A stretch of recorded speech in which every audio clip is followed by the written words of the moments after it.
Jerry Lee, look at that. You're right out of the gate. Right out of the gate with the frickin' gifted membership. Lorna Joyce, welcome to the Gosh Heck and Thunder crew, courtesy of Jerry Lee Bressler. Would you look at that? Let's get started on the TikToks. Let's invite our TikTok friends over here as well, shall we? Let's invite our TikTok friends. How is everyone doing this evening? Are you getting nasty weather? We had ours last night, yesterday and last night. Now it's eastern Missouri. We've got Arkansas, parts of extreme eastern Oklahoma are in there as well. I know it's moving into Illinois and all kinds of crap. So I hope if you are in the path of the nastiness right now that you are being safe. And taking it seriously and making sure you have a plan. We spent a good chunk of time in the storm shelter last night. Navy got to spend some time in the storm shelter.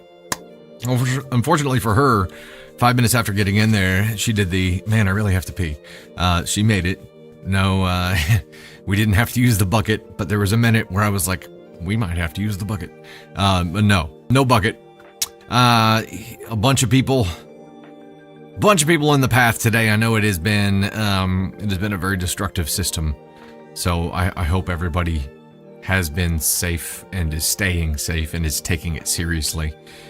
It was nasty. We did catch a tornado on our doorbell cam, just a hair north of us. It was wild. It's a wild time. You gotta take that shit serious. Aurora, Illinois.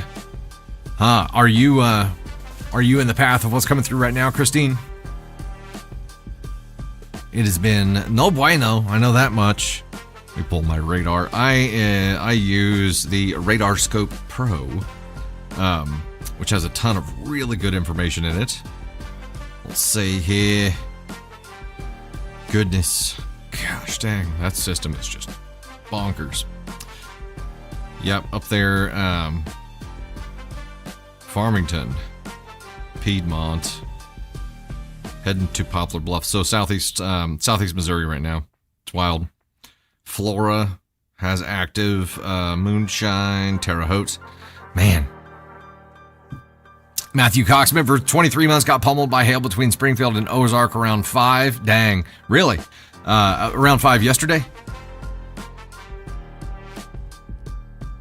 Or today? It's been wild. It's been a wild time. No fun. Not a fan. Not a fan at all. Yeah, we had the sirens and everything going off. And of course, Sunny, Sunday, Sunny's a new addition. It was her first time in the shelter. And, Oliver doesn't like her in his space. So he was getting grumpy about it. Karen, the hails today. Hey, it's a Mamacita. I didn't expect you to be here till later, Tater Rooney. Today is Ava Thunder's birthday. She's had a celebration today. Happy Gosh Heck birthday, Ava. If you are listening, you probably aren't. Kristen, yes, that's why we weren't on last night. Because it's a good thing because it was right in the middle of the storm. Right in the middle of what would have been the stream when we were crawling in the storm shelter and sirens were going off. So it was a good thing. Good thing that we moved. Hey, April, thanks so much for the Sunday for $100 jewels down there on the YouTube side. Appreciate that. We are going for lightning bolts on the TikTok side. Jersey Blind Girl, Sweet Tato Panda, Holly Elizabeth Lauren with the lightning bolts there too. Holly Elizabeth, Cindy Lou. Thank you so much. Bay Fox, Jessica, Adventures with Pam, Shadow Wolf, Andromeda Amber, Trina, Jersey Blind Girl, Dark Angel. Appreciate that. Sweet Tato hitting 289. Still going. Rocking those bolts. Amber Ryan there too. Jersey Blind Girl, Angie, Shadow Wolf. Thank you guys so much. Appreciate that. We have in the house here tonight, the one, the only, Tater Rooney. The out of breath. The just walked in the door. Yeah. Just now walked in the door. Hello. It has been an adventurous past week, month. I don't know. See, Lifetime. I don't really know when the madness began, but I know it has not ended yet. Yeah. We have a 17-year-old daughter. We have a 17-year-old now. About to have two 17-year-olds, or about to have a 17-year-old, 5-year-old, and then another 17-year-old. Yeah. It's just the girls' B days are all clustered here in in a very short span, which is wild. It has it's been weird. It's been a weird time. Yeah, we're the storms last night, right, like you said, smack dab in the middle of what would have been the stream, and we definitely wanted to do it last night because today is Ava's birthday. But yeah, it was a hot mess express last night. It's been a hot mess express for the past week or so. I don't know. I don't know. It's all kind of a blur at this point. And my brain has also been not firing on all cylinders. Like there's just shit that I'm missing that I normally wouldn't miss at home. Just like telling me things or just me just randomly. I don't know. Things I don't normally miss. I have been missing on. And I don't know if it's, weather related or sleep dep related or if I'm just getting old. I don't know. My brain is rotting. Oh, the bucket in the storm shelter. It was almost used. It was almost used because we got Navy out of bed and got her into the storm shelter. And we had lots of warning last night. They prepared. The storm was really slow moving. It was a crawler. It was a snail of a storm. She says she has to pee at the exact moments where it's like you can't leave. And we're like, you're going to have to hold it. And this bucket, no joke, is like this big around. And I'm like, it has a seat. I'm like, that's not going to fit in here. Like there is between the dogs, and all the people, there is nowhere to put that bucket. Yeah. I had to do some reorganizing after we were able to vacate the shelter last night to make some room again. Yeah. So the bucket was almost used, but I was like, I refuse. I will take my chances with the outside storm rather than sit in here with 3 dogs and a bucket. So yeah, and Tater is a little claustrophobic anyway, so the door to the shelter wasn't even shut yet. We left it open until we absolutely had to close it. But just being in that space, which was 3-sided at the time, was enough for her to be super uncomfortable. And it being crammed with dogs and people doesn't really help. And Sunny was like, I have things to do. I don't want to be in here. I don't want to be contained. She doesn't like to be contained, and that comes from wanting to get out of the kennel, not wanting to go in the kennel. So, the storm shelter is like a big kennel to her. She's like, let me out. I can't go back to jail. Yes, but I don't think we had any severe type of damage anywhere around here that I've seen so far. I haven't. There were some tree limbs and stuff, but nothing. Yeah. Nothing what could have been a lot worse than it was. Definitely could have. Everyone is safe. Everyone in our area. So we are thankful for that. Yep, absolutely. A shite ton of rain, though. Man, I thought we were going to flood for a minute. Tony Sparks in the chat over on the TikTok side. Hey, Trish, Wish, Carabites, Sweet Tato. Let me get to back to QD here for just a moment. Grandma Shark, Wonder Woman, Angie. Sweet Tato again there. Lauren. Heather, Aunt Sue, Emily Ray, Callie Knight, Christine for JP, Sweet Tato again there with 426 bolts. Kelly O, Emmy Castro, Adventures with Pam, dropping a whole bunch of bolts as well. Jessica, Christine for JP, Chris Museum Girl, Kelly O, Life with Lala. Thank y'all so much for the love. Kira, SS Homefront Creations with a Sunday for $100 jewels over there. And I also saw, let's see, Darian dropping the $2 super saying happy birthday, Ava. Thank you so much for the love. We'll pass that along to her. Jerry Lee saw that you were dropping some up here as well. What were they? The Happy Poops? Happy Poops. Yoko dropping the star as well. Thank you. Appreciate you guys. She has 2 cake coloring books recent. That's awesome. April with the Sunday. Thank you. Appreciate that. You guys are awesome. Greatly appreciate the love. We'll go ahead and get started in some stories here, shall we? Oh yeah, we there was potential for more weather coming through today. Like what? And there is weather to our south. Like it's all kind of, it's ugly. It ain't good. Jen, hasn't rained in St. Petersburg in months. Dang, that's wild. Kira dropping a 2. Happy birthday, Ava. Glad you're all safe. Thank you so much. Appreciate that. All right, let's get rocking and rolling, shall we? Welcome to the Gosh Heck It stream. Glad to have you here tonight on the 27th of April. Ava Wee's birthday. Ava Thunder.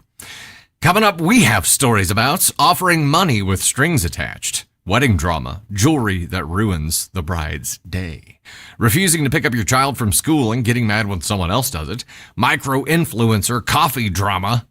Micro-influencer. Is that? I don't know what that is. Not taking your child to an important event because of your own fear. Using underwear to make a messy point. Petty revenge, parking spot, FAFO. We have a good mix today. Margarita, sending out the gifted membership. Mega Jane, welcome to the Gosh Heck and Thunder Crew, courtesy of Margarita. Just one note before we dive in here. We do have the YouTube Members Only Live coming up this Thursday, 9 p.m. Central Daylight Time. This Thursday.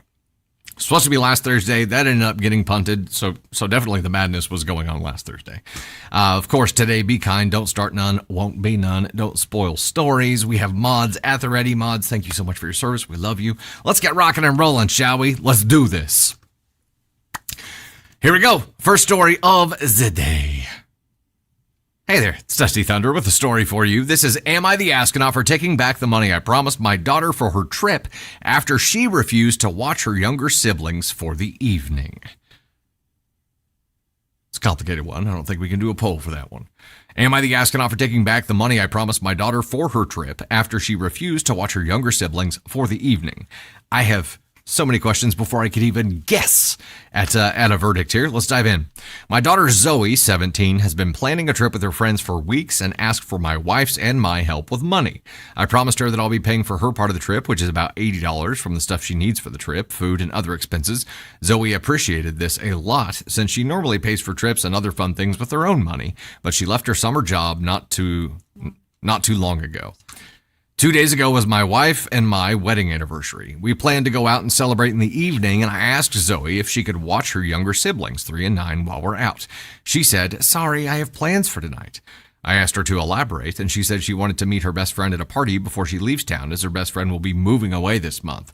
She suggested we get a babysitter, but it was already late for me to call and arrange for a sitter.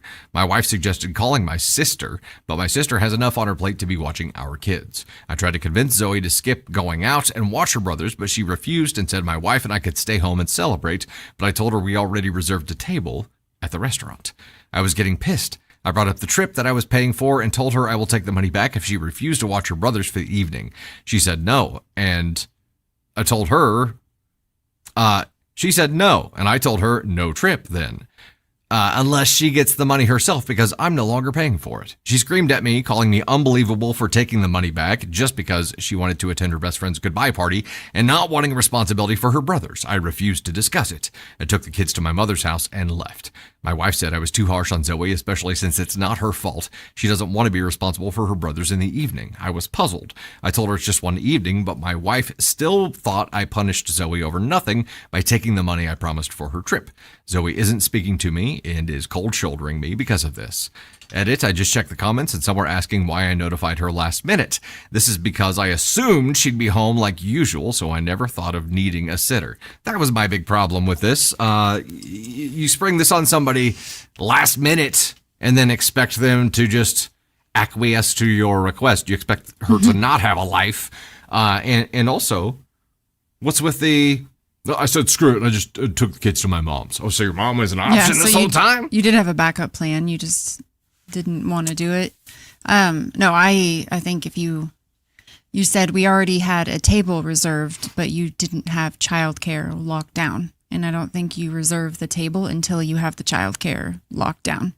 So this situation makes Dad the asshole and not Zoe. I mean, she already had plans. She had a going away party for her best friend, which is a normal teenage thing.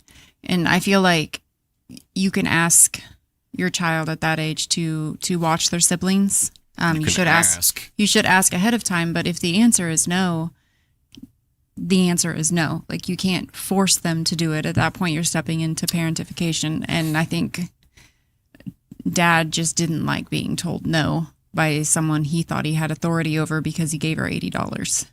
Yeah. That feels shitty as a parent to take something away when you promised to give it to her with no strings attached, but instead you created strings after promising the money. And that, for me, that makes you an asshole. Those two things were not related. Right. The money and your request for her to watch your younger kids were not related.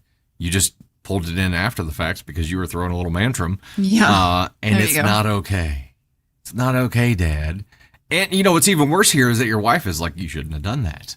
So not only are you trying to dump this on your daughter without communicating it ahead of time until the last freaking minute, and you're like, hey, you're doing this tonight. And she's like, no, I'm not. You're like, fine, I'll take back something I said I'd give you before. Mm-hmm. Okay, now you're unreliable in many, many ways. But then you step into parenting in opposition to your wife because she's like, you shouldn't have done that. You're like, I'm confused. Okay, well, maybe you all get on the same page, because if you're behaving in ways that she doesn't agree with, guess what's going to happen? There's going to be a discussion with your daughter who comes to your wife and she's like, what the hell's wrong with him? And your wife's going to be like, I don't agree with this.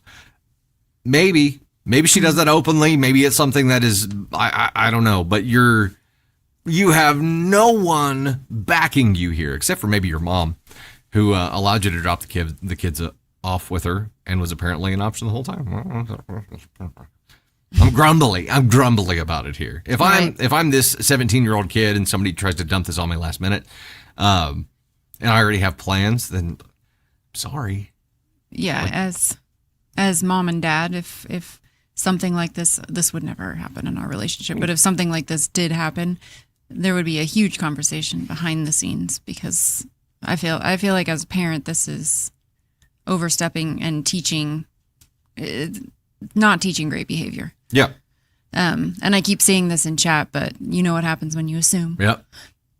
You make an ass out of everyone. It's a bunch of asses. Bunch of asses everywhere. Yep.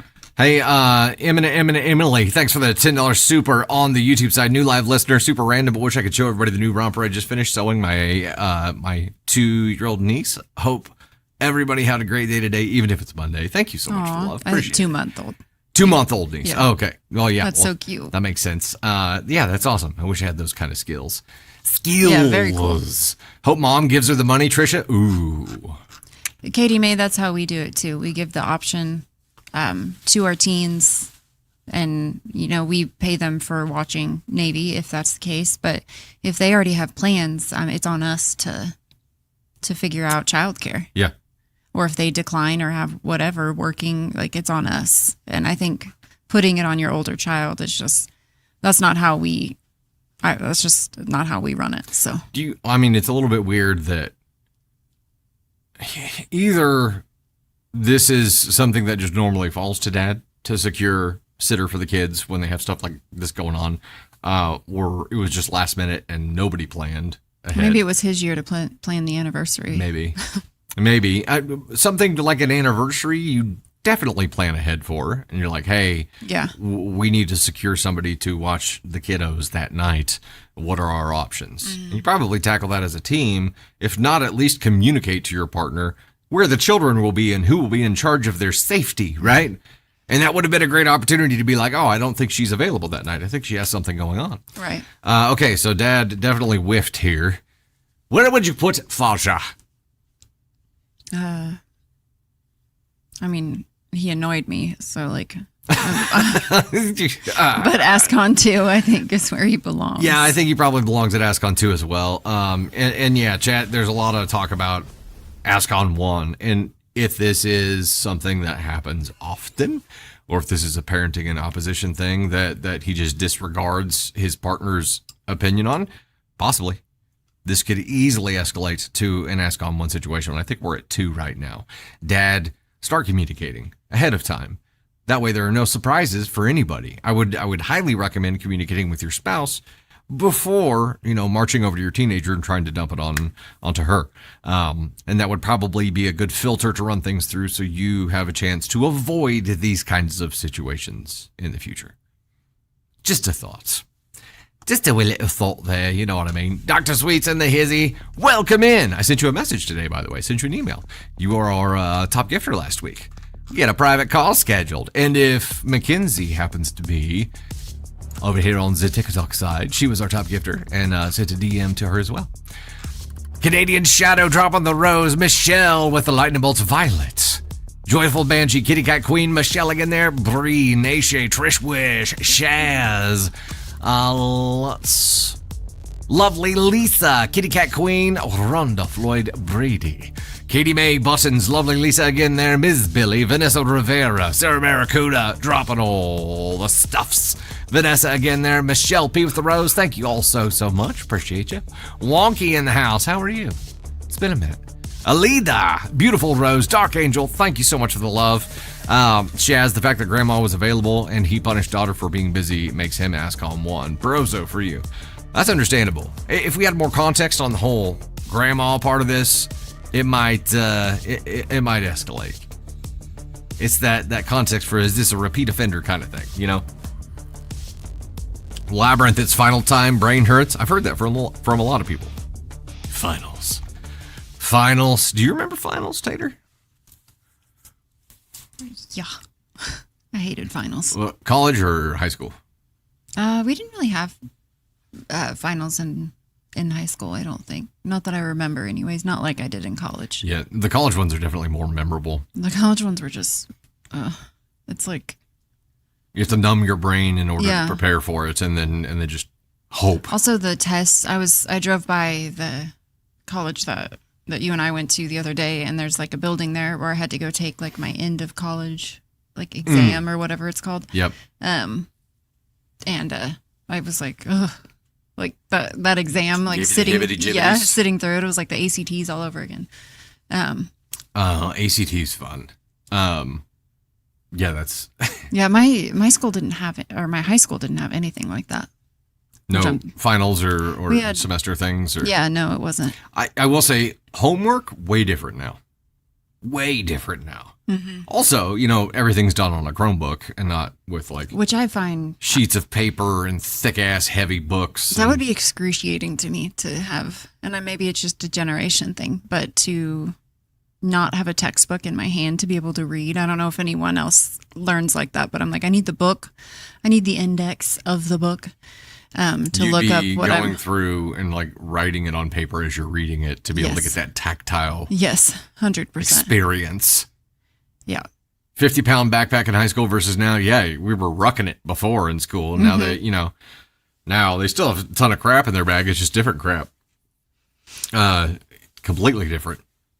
I don't remember a lot of the like finals and I remember the ACT. That's pretty much all I remember. That time in my life is somehow just a blur. I think I had to like erase part of that or blur it in order to make room for new memories. Heard that.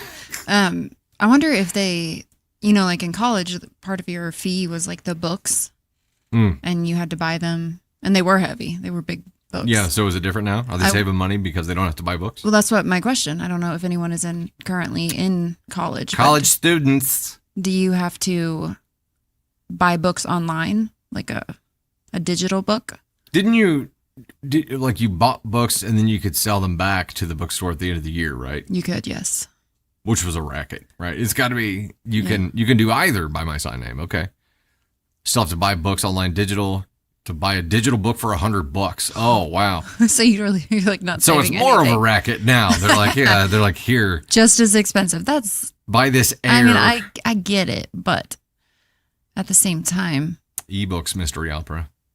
Nice. I loved the index was my friend. Access codes, no copy to resell. Oh, gotcha. When you're taking a test that you haven't studied for online because the class was online and you were supposed to be taking them every week, but you didn't do it. So at the end of the semester, you're going online and you're taking all these tests in the last week because you're a procrastinator. And you're using the index and you're looking for the question every time the next one pops up and you're like, where's the answer? Where's the answer? Go, oh, there it is.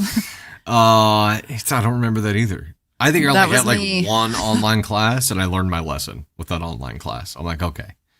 This was my online class and I did learn my lesson. I was like, not made for that. Not responsible enough for that yet. Not a work from home girl. Nothing's getting done. It happens. It happens. Do you feel like you could work from home now if you needed to? I mean, I do sometimes, yeah. And yes, I can because it's time sensitive, but. Only if Davy's at school. Yeah, sometimes. Depends on how needy she is. Yeah. Post-sickness, she is needy with a capital N. Yes, she has been a wee bit needy. Also has been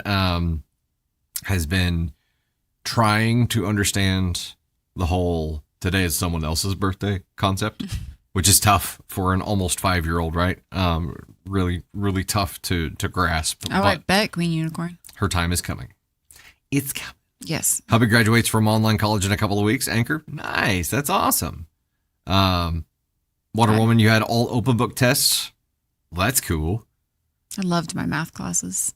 If you're Like really in good at class. finding stuff quickly in class or in a book, then open book is good. Oh, yeah. If fucking, not, fucking nope. index. Index. I was like a whiz back there. Finish your master's in July by my sign name. Nice. Recording chick graduated when rented books were a new thing, or torrented books were a new thing. Oh, gotcha. I love hardcover textbooks. Love it. You still have any of yours, or did you sell them all back? No, I kept some of them, like my English one, because I had it was like I could write notes in it, so I had them all in the. I don't even remember what any of my books looked like, or like I got nothing. I could identify my English book out of a lineup. That's Really? probably the only one though, just because I really enjoyed that class. I clearly retained all of my college learnings quite well. I got nothing. I don't even remember being there. I love a highlighter too. Shh. Yeah. Do you feel like if we would have met on campus in college, that we would end up together? You asked me out on a date when I was in college. While you were in But college, I'm saying I like had a re- if I was while in a I was in relationship. college and while you were in college, we met on campus. I I feel like you would have hated me. you like a stickler. No, I was the opposite. In Oh. college, it was my heavy metal party days. Oh yeah, I wouldn't like. I liked to. I did my work. No, because I was up till 4:30 a.m. drinking, and then I was at class at 9:30, and I got a 4.0. Oh, That's my claim to fame. No. Yeah, I was an entirely different person then. Entirely. That semester, I was like, I never slept, but I was on top of it. Passed statistics with an A. Yeah, you and Tony, aka Ted, would have been besties back then too. Probably. He'd be like, "Come do a Keg's Day." I was eating frozen pizzas with mac and cheese on top at 2:30 in the morning. Do what you got to do. We made a Yeah. lot of grilled cheeses. A lot of grilled cheeses and quesadillas in the quesadilla maker. Like, Yes. Oh God, quesadilla maker. Forgot about those. we need a quesadilla maker. Let's find. I'm surely they're still around. All right, let's go story number 2. Okay, we're gonna do that. Let me get a little bit of catch up here. We've got Danchi with the heartbeat. Thanks so much, Jasmine. Anna Hartman, Sahas Rala, Stabby Justice with the lightning bolts, like the name. Bailey Chapman, Anna Hartman dropping the bolts. Wonderfully Wonky dropping the 341. Jenny Pine, Melissa Elliott, Michelle, Stabby again there. Dark Angel, Alita, Beautiful Rose, Wonky. Thank you so much. Greatly appreciate y'all. Let's rock and frickin' roll, shall we? Story number 2. Am I the astronaut for picking up my stepdaughter from school when she got her first period, even though her mom told me not to? Do you want to do a poll for this one? Okay. Yeah, we got to guess a little bit here about context, but I feel like I've got enough context here. Am I the astronaut for picking up my stepdaughter from school when she got her first period, even though her mom told me not to? I feel like it's an NTA, but battling biomom is problematic with blended families. I know you know the stories. You can't. I would just say the keyword for me, disregarding the story, is first period. First, the keyword being first. Okay. It's a big deal. That was fair. And so I think, like, Maybe mom just thought It's she a- meant it was the first class. You know, like first period, second period. Maybe she misunderstood. if that's what we've already been through that, but yeah, I have no problem. Like, if it's your first time and I imagine that's a big deal. yeah, A you BFD. you have no idea like what to expect. You can understand it and know what you're going through, but once it actually happens, it's like, it's a miserable thing. I bet. All right, results. 91% went NTA. Okay. Fan of that number. Fan of that number. All right, let's go. Am I the astronaut for picking up my stepdaughter from school when she got her first period, even though her mom told me not to? I, 24 female, am currently 6 months pregnant with my first biological child. My husband, 28 male, has a 10-year-old daughter from a previous relationship. He had her when he was 18. I love my stepdaughter very much and truly see her as my own, but I try to be respectful of boundaries and not get too involved in discipline. We mostly just have a good, fun relationship. Recently, something happened that has me second-guessing myself. My stepdaughter was at school when she called my husband saying she had a really bad stomach pain. She went to the bathroom and noticed blood, and my husband immediately realized she had started her period. He was stuck at work and couldn't leave, and her mom wasn't answering calls at first. I was home, and I'm also on the school's approved pickup list. I told my husband I'd be happy to go get her if he wanted, since she was clearly uncomfortable. Then her mom finally called back, and things got tense. She said it was a matter between her and her real mother, and that it was a special moment she didn't want to miss. I explained that her daughter was in pain and would be bleeding all day, but she said she'll have to tough it out and use toilet paper until I can get there. My stepdaughter was also saying the pain was too bad to focus in class. Her mom kept insisting she didn't want me involved and said something along the lines of, "You'll understand when your baby arrives and when you become a mom. Talk to me when your child has an important life event." That comment honestly stung. Then my stepdaughter called me crying, saying she needs pain meds. The school had given her pads, but she just wanted to go home and rest. Hearing her like that got me, really got me. That's not what it says at all. Hearing her like that really got to me. My husband told me to go ahead and pick her up. So I did. I signed her out, took her to Walmart, got her ibuprofen and ginger ale, and brought her home. She took the meds and rested and was doing much better. About 5 hours later, her mom called absolutely furious.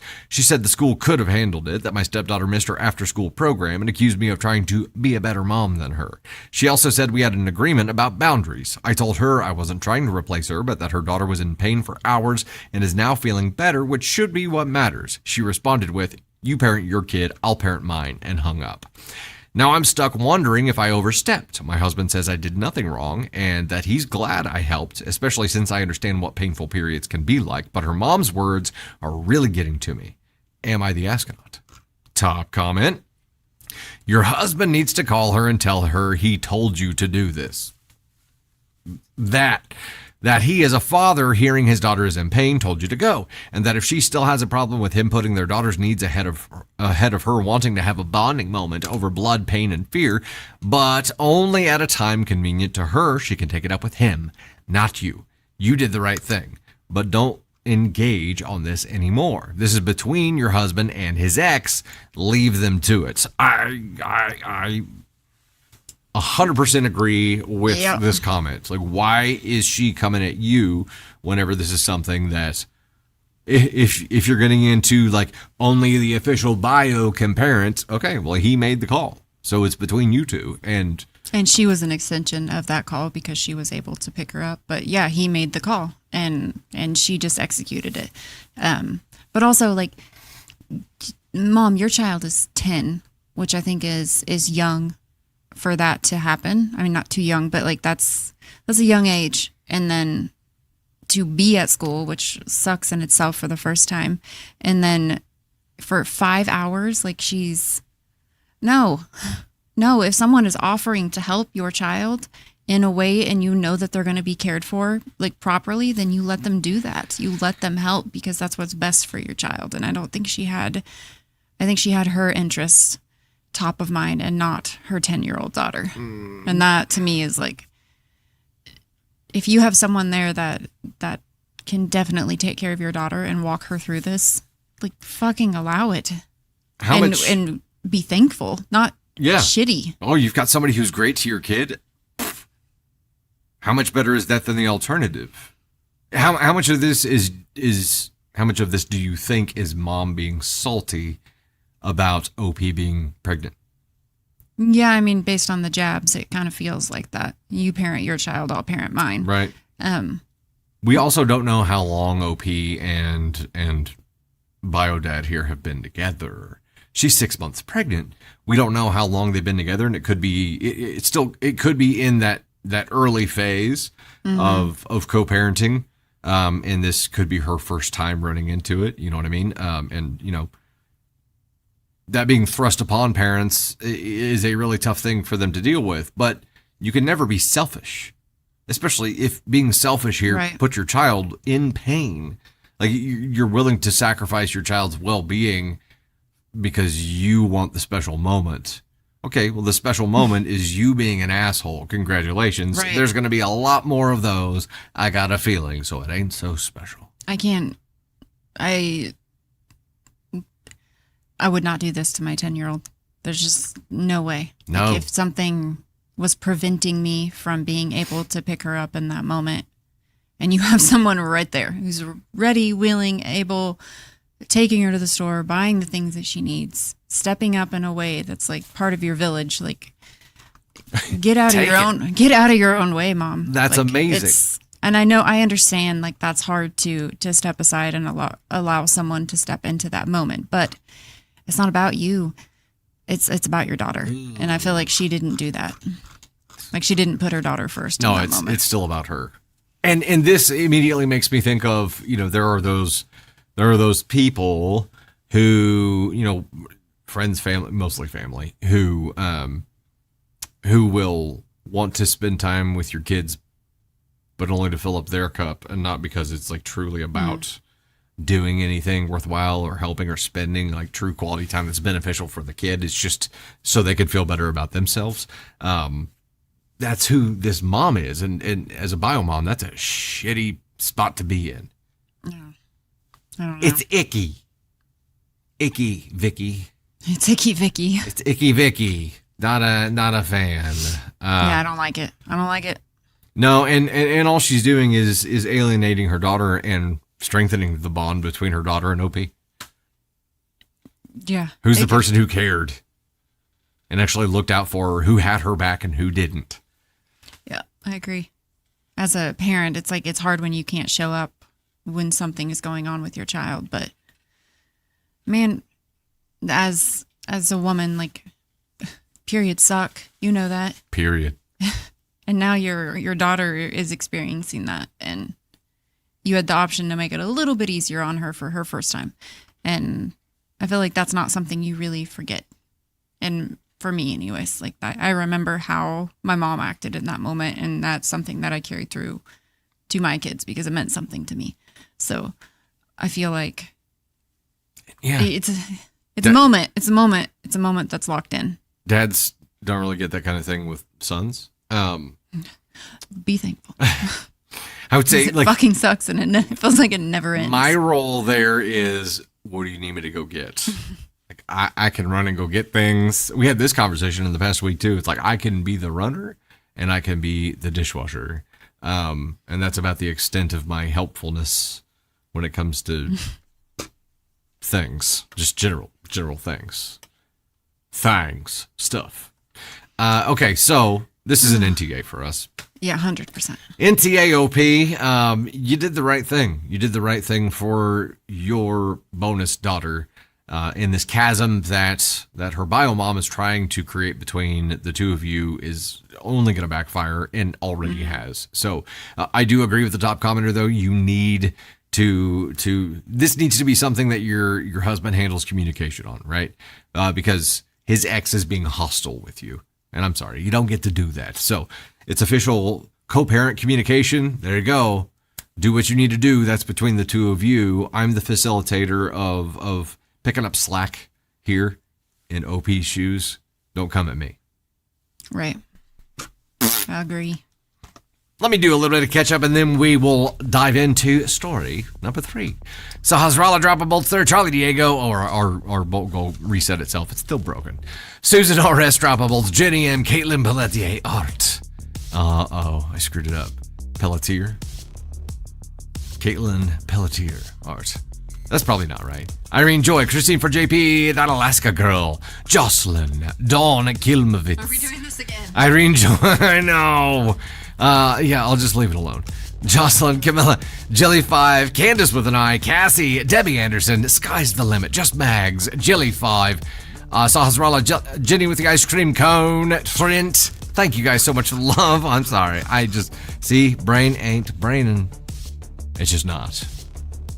Mega Jane, older head school, parents as periods was a bad thing to the point where adverts for products the TV got turned over.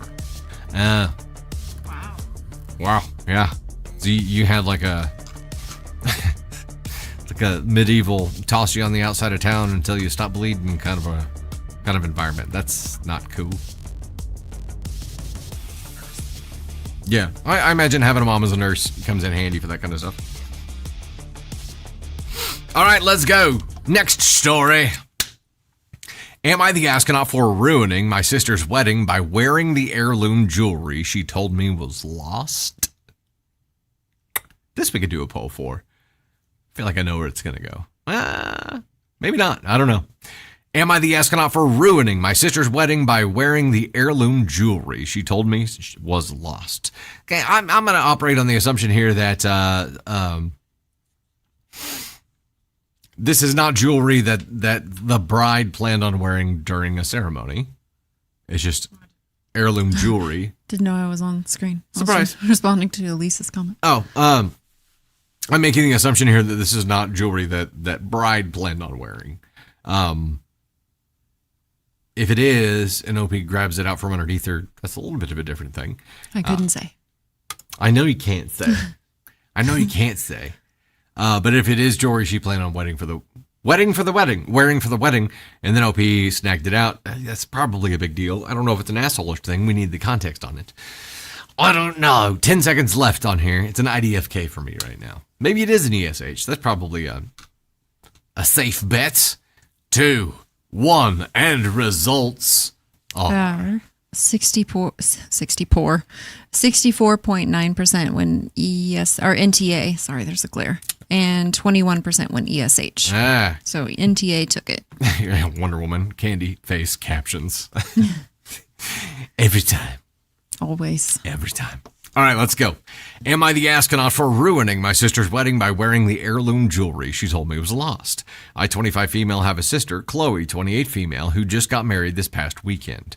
Our grandmother passed away 3 years ago and left me a specific set of vintage emerald earrings and a matching necklace. They aren't worth a fortune, but they are gorgeous and have huge sentimental value.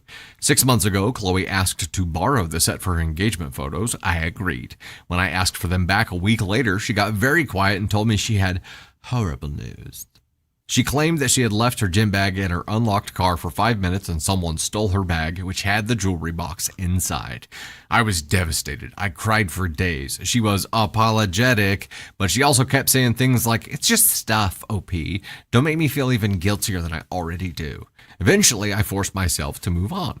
At the rehearsal dinner, I noticed Chloe was wearing a very similar necklace. When I asked about it, she snapped that it was a costume piece she bought to replace the one she lost for me, and that it was insensitive to bring up the theft right before her big day. Is it? On the morning of the wedding, I was a bridesmaid. While Chloe was getting her hair done, she sent me to her bridal suite to find her emergency kit in her suitcase. While digging through the side pocket, I found a very small velvet pouch. Inside was my grandmother's jewelry. Not a replica, the actual set with the tiny chip on the clasp I know by heart. I didn't scream. I didn't confront her then. I was in a state of cold, vibrating shock. I realized she hadn't lost them at all. She just wanted them for her wedding and knew that I'd want to wear them myself since I was also a bridesmaid. I put them on right then and there. I walked into the ceremony wearing the stolen heirloom jewelry. When Chloe saw me at the altar, she turned white. She spent the entire ceremony looking like she was going to vomit. During the photos afterwards, she pulled me aside and hissed that I was evil for trying to upstage her and that I had stolen the jewelry back from her bridal suite like a thief. I told her, "You can't steal something that already belongs to you. I thought these were gone, remember?" Now, my parents are split. My dad thinks Chloe is a sociopath for lying for 6 months, but my mom says that even if Chloe lied, I chose the most nuclear moment possible to reveal it and tainted my sister's wedding photos and memory forever. She says I should have waited until the next day to confront her. Am I the astronaut for wearing my own jewelry to the wedding? I would have been drawing attention to it in the wedding pictures. I would have been like, Yeah. just so when she gets them back, she's like, "You bitch." Like she said, you can't steal something that already belongs to you. She lied about it, and this almost feels like a petty revenge. It does. Instead of an AITA. It does. I hoped this is where it was going. Look, a couple of things here. Mom. Ma. The fuck are you thinking? I have no idea why Chloe lied about this, considering it sounds like she can get away with whatever she wants. Right. And let me correct your statement here, Mother.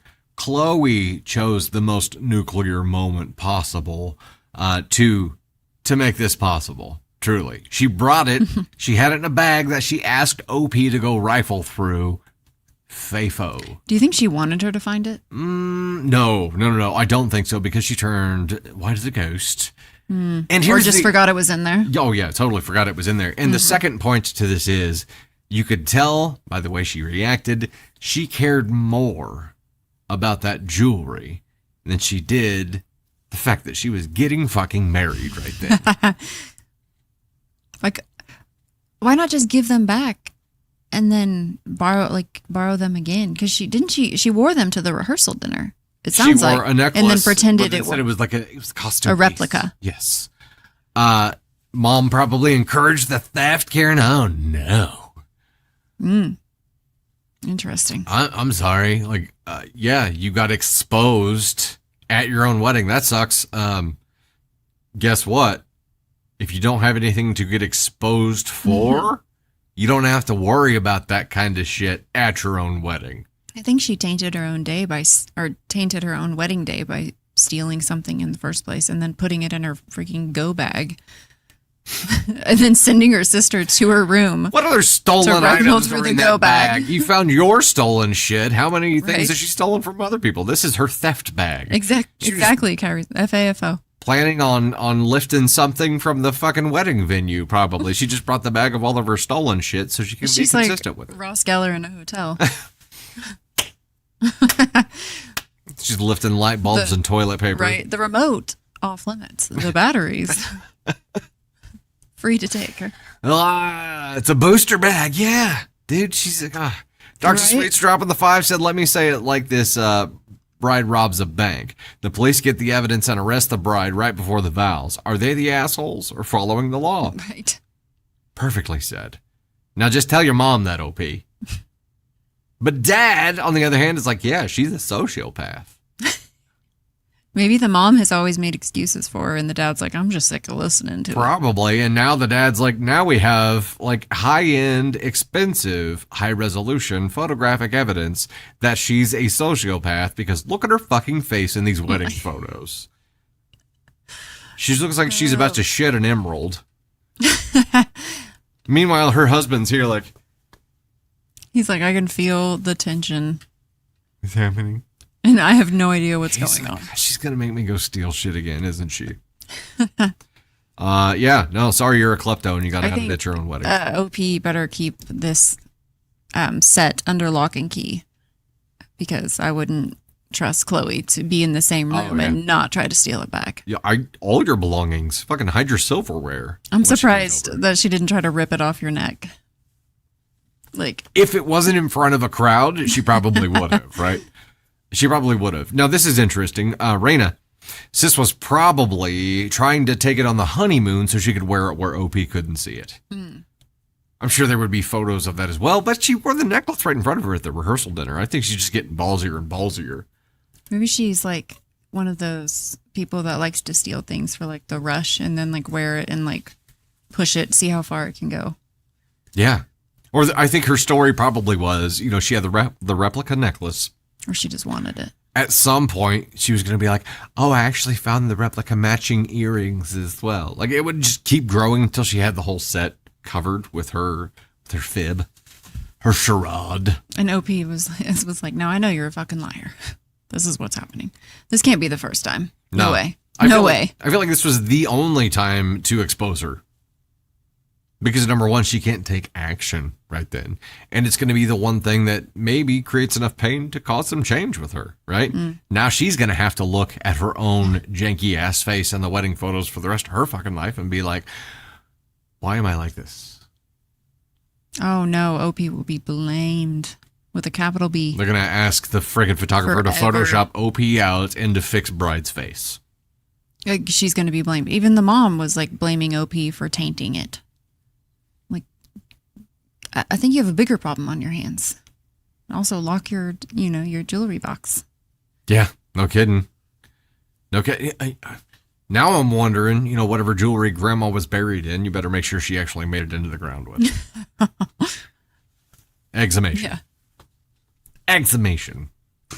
Okay, let's dive into... Oh, wait, we got to make an official determination here. Am I the astronaut for ruining my sister's wedding by wearing the heirloom jewelry she told me was lost? No, NTA. because it was yours, and she stole it. NTA. Not the astronaut. Also, not the criminal. Not the criminal. Yeah. NTC.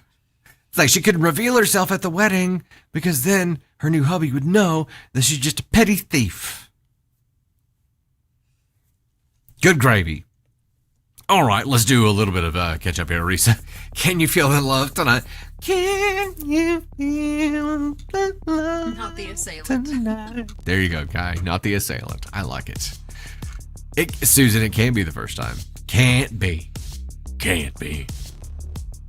Jonas Lee, author, I wonder what else Chloe has done to make her dad think that way. That's a good point, because dads normally aren't going to be like, wow, she did this one thing. Yeah, she's a sociopath. No, there's got to be some kind of pattern to tip you over to that point, right? Which means they've probably stolen something from the parents as well. Hollow innovation. You can live any way you want if you can handle your creation. Consequences, right? Dad's mom's jewelry? Maybe. Oh, okay. There's a good point. What's up, Daisuke?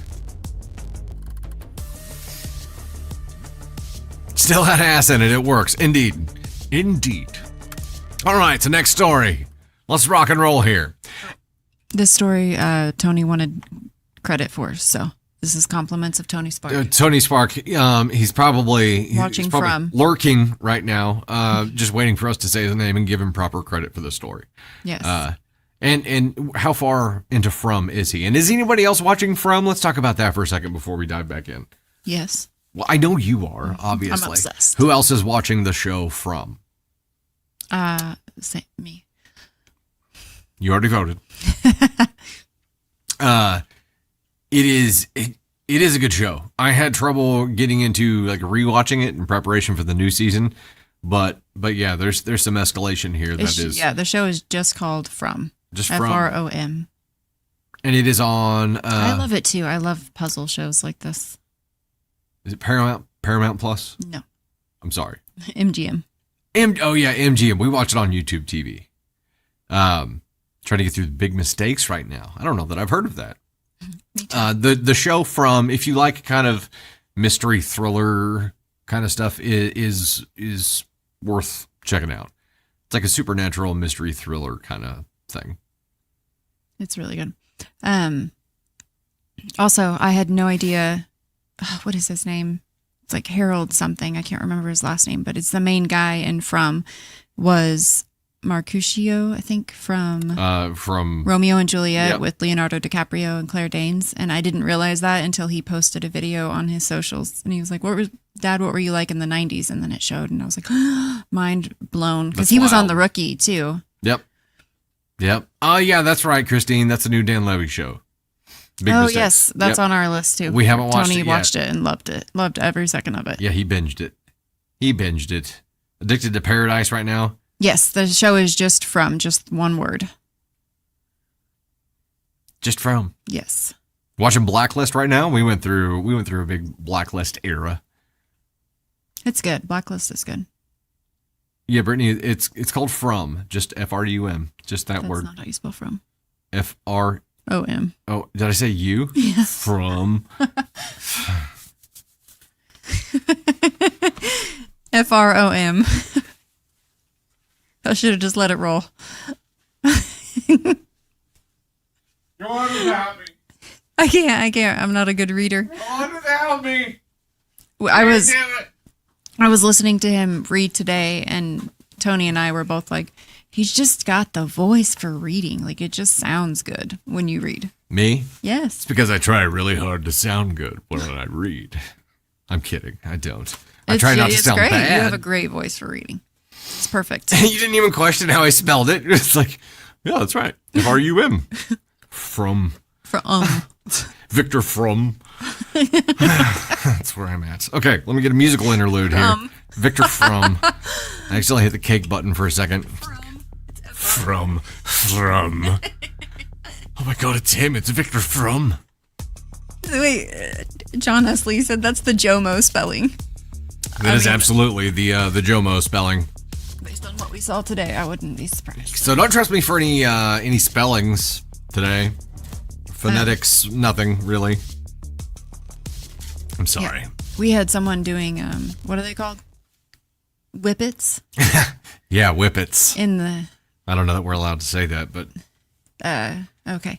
But yeah, there's someone that enjoys. There's a coffee shop right across the alley from us, and there's someone that enjoys to get their whipped cream cans and just siphon the fumes from them. Go to town. And this is a multi-week, like multi-times a week.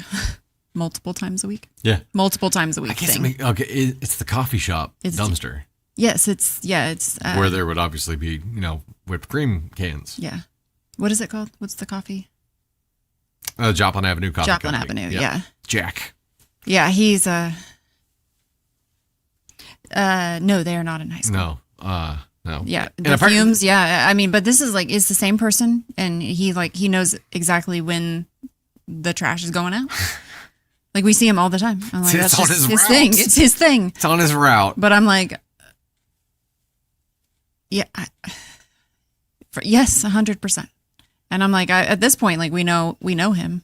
Today was the first time I had heard about it. Solve the puzzle. It's. This was the first time I had heard about it was today, but the story I got was he does this hanging out of the dumpster with his ass hanging out. No, that was just today. Oh, today the bare ass was new. Yes. Oh, okay. Yeah, that was a new thing. So it's like, who has been watching him for like this long? Me. I'm a people watcher. Do you just get a vibe that there's somebody? No, you can hear it. Okay, so you hear the dumpster clanging around. And you're like, what is happening down there? Yes, but today Jessie had gone down. She left early because she'll be here on Friday. Yeah, and she was like, "Hey, he's back." Yeah, he sticks to tradition. My God, that's what I get for correcting you on the spelling of from. He sticks to traditions. Yeah, he has a stick that he brings with him too. Oh. Yeah. What in the Joplin raccoon is going on? We used to have raccoons in our old office. True story. We did. They fed in the dumpsters and they were very well taken care of. We had to get them out of our office and catch and release type situation. It was a whole nest. Yeah. Yep. Anyways, that was our day. And I don't know why, but our office, we're getting used to our new space, and now it's just something that we watch. Sometimes now we've got the ugly naked guy. Somebody from Friends. Yeah. Sometimes people film TikToks in the alley, and I watch them too. I'm getting a lot of work done. Watch that too. Yeah, this is my channel. We need to just put a camera up there. He does have a designated. Yes, that stick. Yes, 100%. Yeah, well, you said he sticks to tradition, and then you said he has an actual stick. He does. Yeah. It's very pointy, so I don't think he should stick the cans with it. He's got a spear? Yes. I couldn't make it up if I wanted Brother to. thinks he's going out hunting fish. He's just snagging cans of whipped cream. I don't know. He's nice and cool. At least he's consistent. At least he's consistent. Yeah, I mean, yeah. It's a fun alley. As I will say, we did not have this experience at our old office. No, we not didn't. Like this. That's for a trident. Yeah. I'm gonna have a. What taught you about it? Where'd you even get that? A trident. Oh my gosh. It's probably the funniest part of Anchorman for a while. Yeah. Okay. I'm sorry. I'm a people watcher. I could do it all day. All day. No, it's cool. It's my thing. I couldn't just watch. I'd have to start talking to them. I'd be like, "Hey, what you doing?" Tony told me I wasn't allowed to tap on the window. Don't draw attention. Yeah. I was like, I'm not. He'll think you have whipped cream to give him. I did leave some cupcakes for him, but he didn't want those. So that was fine, though. You being serious? Yes. I left them in the container, and I had set them there nice and neat for him. Specifically for him? Yes. Did you write a name on it? No, I don't know his name, but I did leave cupcakes. So I thought he would like them, but he didn't. He wasn't interested in those. Dear Mr. Whipple. Just the cans. Huh. Yeah. Yeah. Clearly, it's not the cream he's after. All right, we'll transition to our next story here. Maybe he thinks he's at sea. He thinks he's on a deserted island here. He's got to protect his shit. Dizzy Blue Eyes with the Hot Me Vilma. Dizzy Blue Eyes dropped the lightning bolts there too. Bailey Chapman with the Hive Escape. Damn, that's cool. Vilma, thanks so much for all the love. Lauren, Michelle, Sweet Tato, Canadian Shadow. Sweet Tato again there, Proud Mama, Dizzy Blue Eyes once again, Silver Moon, Michelle, Brittany, Stay-at-Home Mom, Kool-Aid Man. Thanks so much for the Heart Me Adventures with Pam and the Gosh Heck It Fam. Proud Mama, Susan, dropping the hundo bolts, Jenny M, Jen here, Sabs. You guys are awesome. Thanks so much for the loves. Let's rock. Terabyte member for 15 months is a little behind, but at the start of C19, we got big earthquake, and right after we had raccoons die in our drinking water. What? It was rough.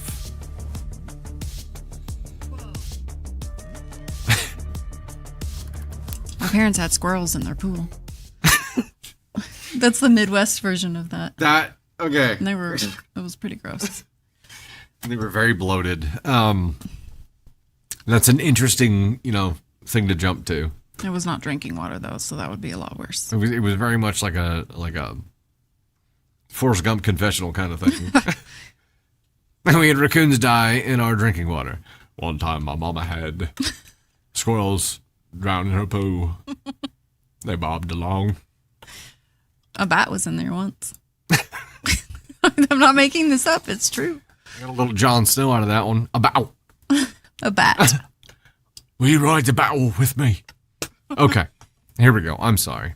I'm just generally sorry. I'm having fun. I'm having a great time. Just yelled that. Am I the astronaut for refusing to give a micro-influencer free coffee upgrades after she tried to get me fired? I don't think we need a poll for this one. If we're not voting NTA on this, I don't know. I don't know S about if. Which I don't. Am I the astronaut for refusing to give a micro-influencer free coffee upgrades after she tried to get me fired? I'm going to go ahead and guess NTA. I, 22 female, work as a barista at a small local coffee shop. We have this regular, Megan, late 20s, who has like 15K Instagram followers. She comes in almost every day, orders this super complicated latte, and then asks for extra syrup, oat milk, and whipped cream for free because she promotes the shop on her stories. My boss has no formal deal with her, so technically it's against policy. I let it slide a few times when it was slow, but last Saturday we were slammed with a line out the door. 2 call-outs, I was solo on bar. Megan orders, I ring her up normally, $6.75, and she goes, just add the oat milk and vanilla for free like usual. I told her I couldn't today because my manager was watching the cameras, true, and I had already been warned about giving freebies. She got really snotty, said fine, I'll just take my business elsewhere, then pulled out her phone and took a photo of me mid-reach for a cup. Before I could even say anything, she posted on her story, shop name has the worst service, barista name, my name, was so rude for no reason, don't go here.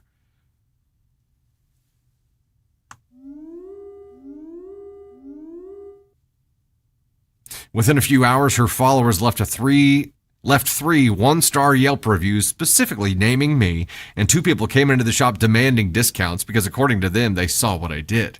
My boss reviewed the security footage, laughed, and told me I did nothing wrong. But now a couple of my coworkers say I should have just given her the $1.50 upgrade to avoid the drama and the bad press.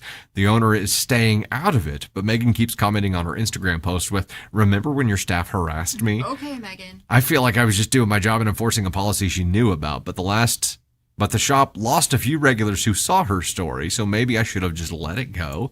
Am I the astronaut? Megan sounds fun. This is like the everything that you see online, like the piling on with the negative reviews and stuff, like doesn't always come from something that was actually true. Right. Like sometimes it stems from also, I love how she called her a micro influencer. I didn't even know that was like a word. Is that because she like has 15,000 followers? Is that what it is? Like I don't. Like a town influencer? Maybe like a niche. I was thinking it was like a niche kind of thing, but okay. I don't. Megan, yeah, as a Megan, we do not claim her. Yeah. As a Megan. I'm like, but Also, if there's a line out the door and someone rings you up your normal price for coffee, just fucking pay it. Like, you did this over $1.50. Like, what's the point? I hope your coffee tastes like shit at the other place. This is why I find how businesses respond to negative reviews so important and so interesting. Because this, first of all, is something, OP, when you say my boss is staying out of it, no, your boss is not staying out of it, because this is already costing the business money. This is costing them a reputation. This is somebody slandering the business out there, and it is going left completely unchecked. Your boss is doing nothing to protect you as an employee from bad customers. This is not a good boss. This is a boss who is trying to stay out of it because they don't want to dick with the drama. Well, guess what? You got the drama either way. Now somebody out there is just smearing shit all over your name because they didn't get $1.50 upgrade for free, and that would be my response. I'm sorry, Micro P, you didn't get the free items you asked for because you post about it on Insta. If we did that for every single person who offered to post on their Insta, we wouldn't have a business at all. We wouldn't be able to afford employees. And the one time that you were denied this $1.50 worth of free shit that you expected to not have to pay like everybody else in here, you immediately held up your phone, took a fucking picture, and started slandering this business. Why would anyone trust you to promote their business? If allowing you to do it the first time means we're beholden to this kind of ransom later on, why the fuck would any business want to work with you? She's hoping that they will ask her back. No, that's the vibe that it gave too. She wanted OP to be fired. Not to mention that she took a fucking picture of OP and posted it and called them out for harassing her when she didn't even... That's not even... People who claim harassment like this are doing a disservice to the people who actually get harassed. There's video evidence here. There's video evidence. And... Also, your boss, I agree, your boss needs to address it, call it out for what it is, and say that Megan is no longer welcome back in this shop, blah, blah, blah. This is what happened. Provide the video footage of Megan not being harassed. If she wants to share a photo of OP, then you share the footage of Megan. But I wouldn't allow the slander of my employee who did nothing wrong in that moment. Especially the boss even verifying that the employee did nothing wrong, telling them that they did nothing wrong, but not sticking up for them. Yeah, absolutely. And as a boss there, my first response would be, look, if you behave this way to every business that won't give you free shit, you're going to have to start going to another town. You're eventually going to run out of places to go. You're going to have to go somewhere else. Like, you can't just go around expecting to be I don't even understand it. I don't understand the stones to go in somewhere and be like, look at my followers. You should give me free things. Demanding things? No, I wouldn't. That's embarrassing, Megan. It's gross. Get a hold of yourself. I would be printing out the freeze frame of Megan showing her bizzo face on that camera footage, and I would be putting that on the front fucking door and saying, not welcome. And you know what? Like, as a consumer, seeing a business owner clarify like the reality of a situation and protect employees is impressive to me. That's trust building right there.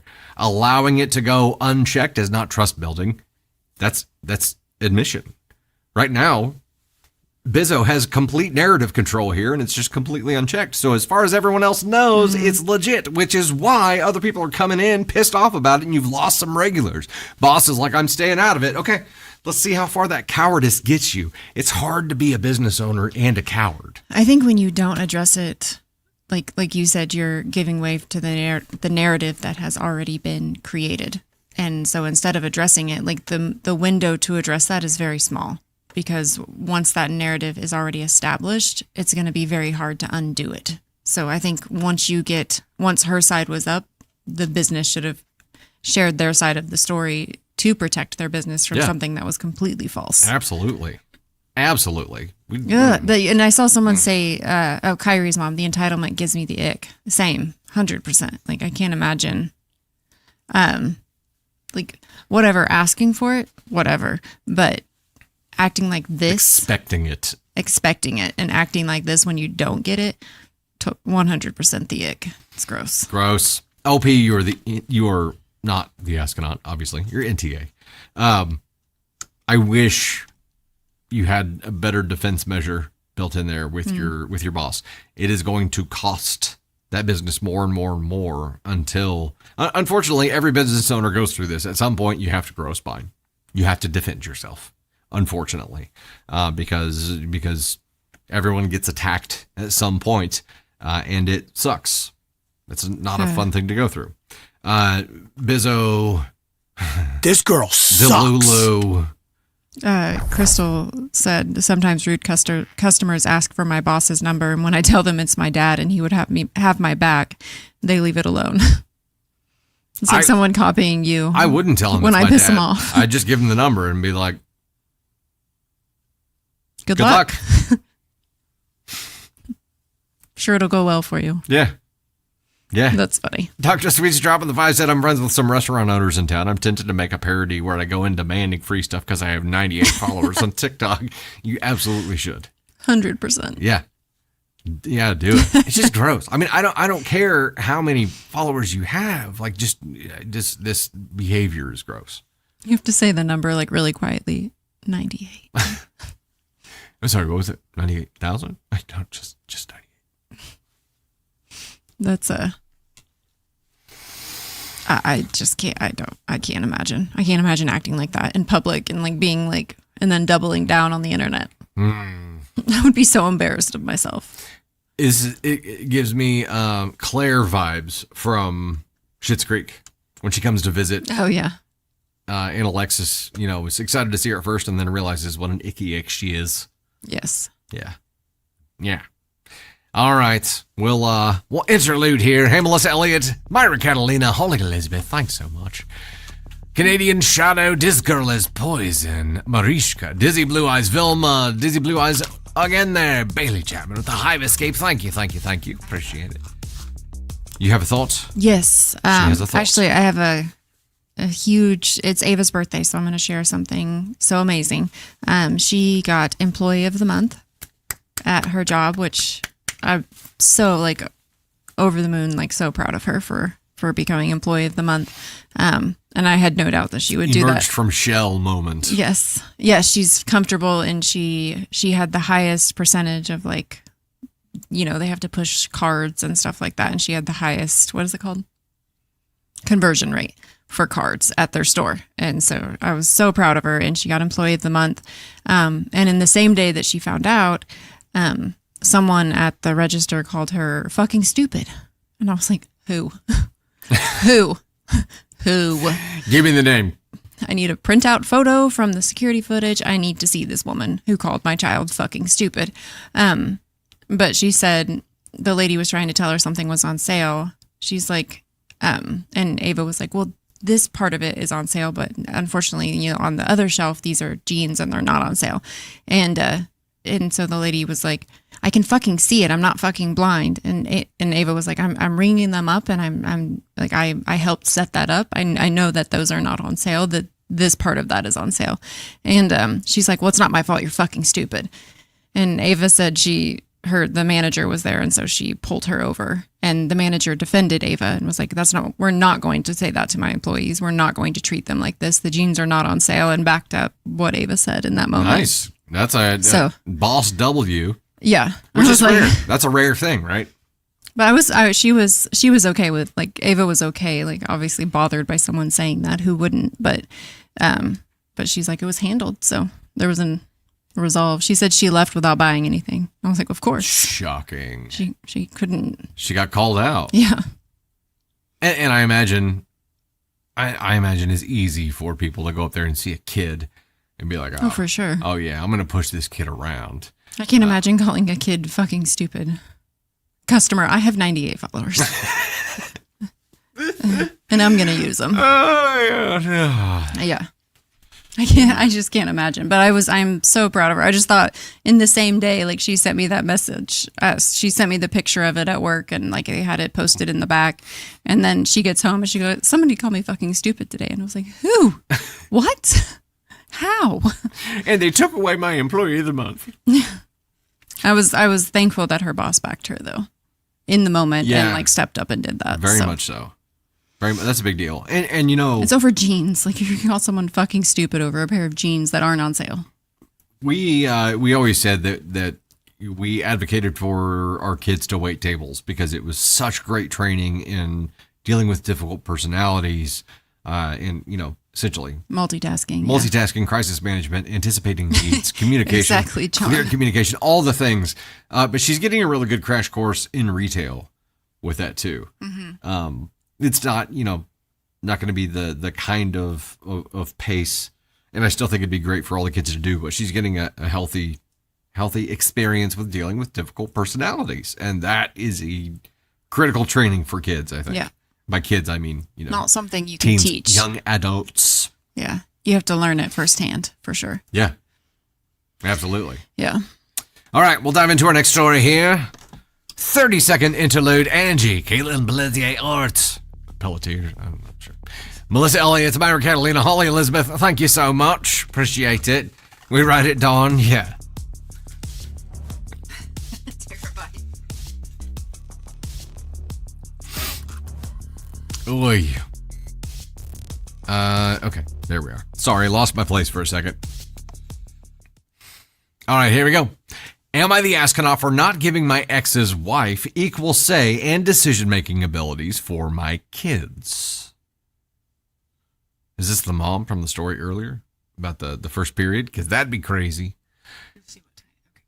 Am I the astronaut for not giving my ex's wife equal say and decision-making abilities for my kids? Equal say to whom? You know what I mean? I'm just going to dive right into this one.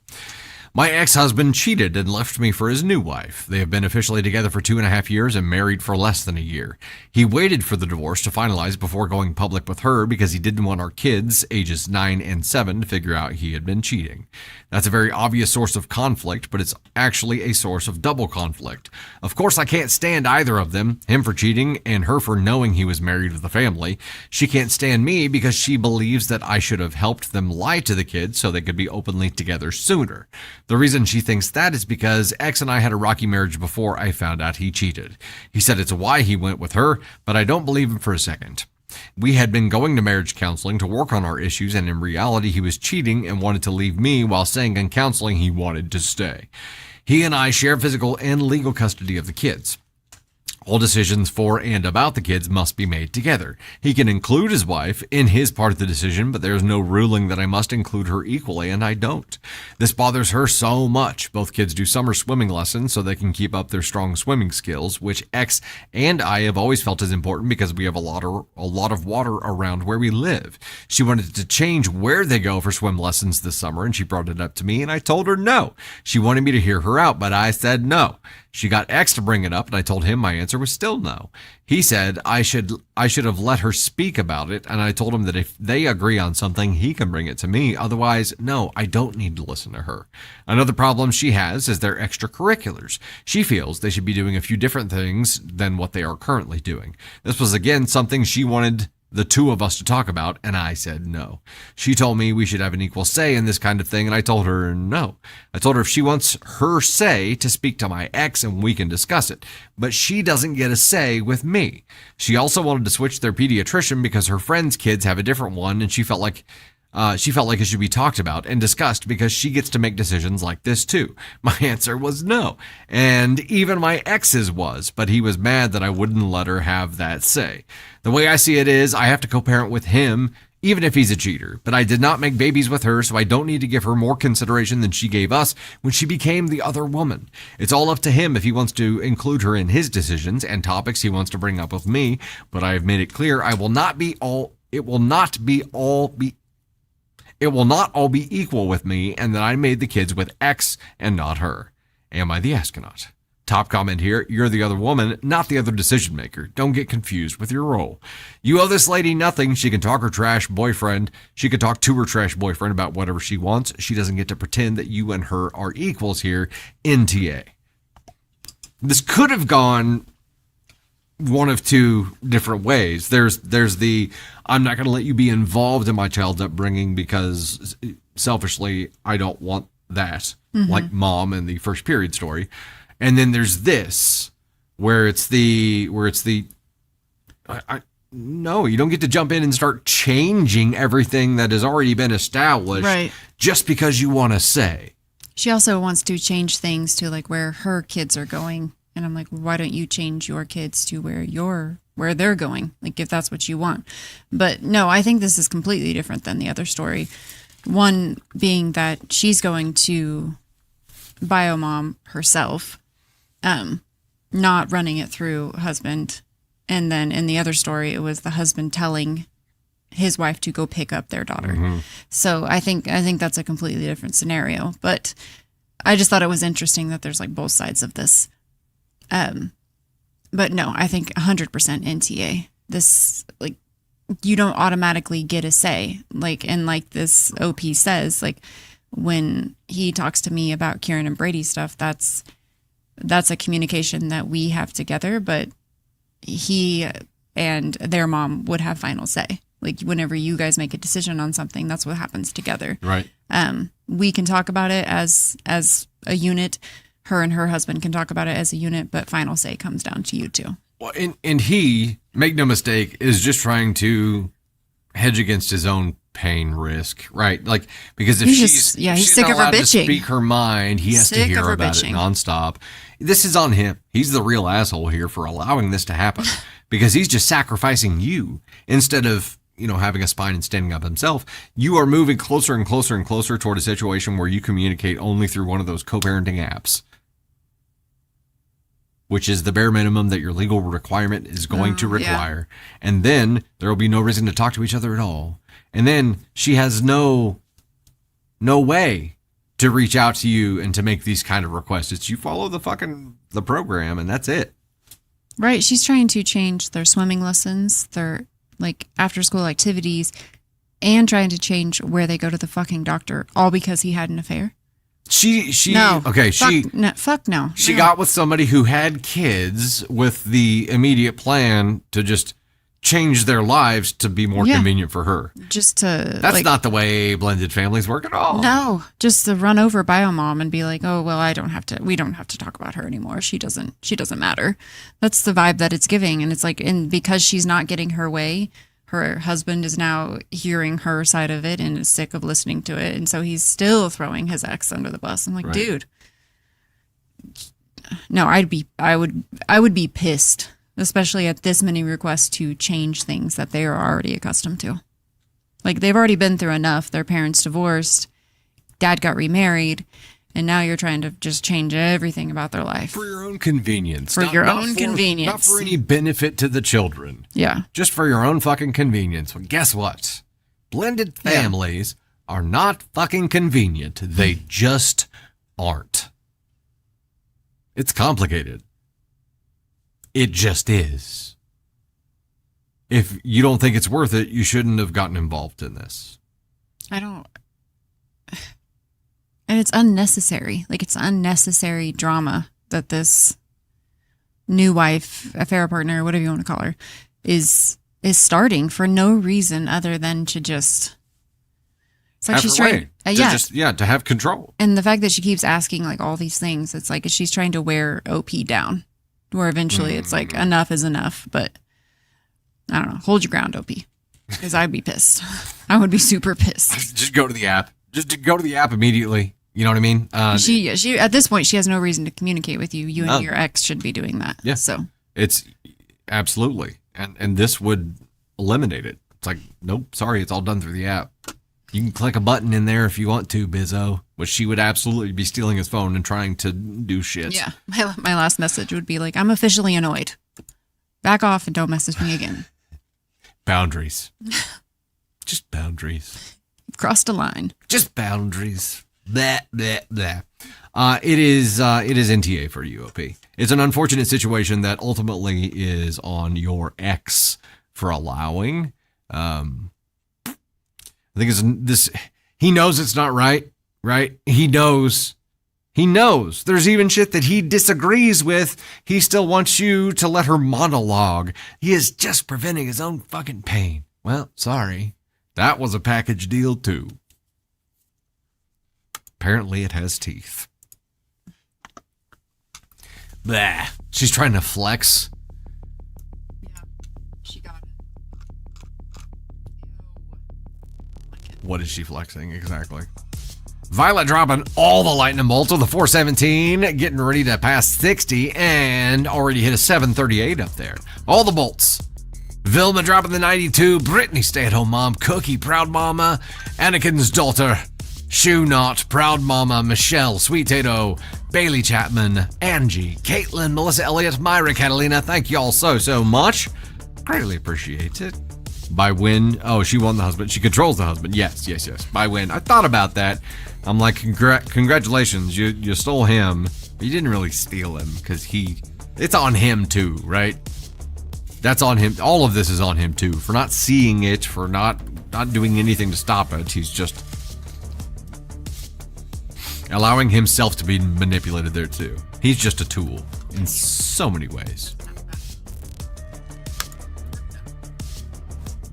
He's a tool. Just a tool. Am I the astronaut for telling my wife my mother is correct and she needed to be a parent today and she fucked it up? This would be hard to do a poll on. I mean, those are dangerous words. Let's do it. Okay, Tater wants to do a poll on this. All right. Am I the astronaut for telling my wife my mother is correct and she needed to be a parent today and she fucked it up? I mean, those are three things that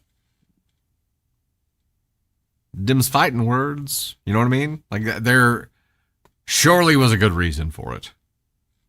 Is there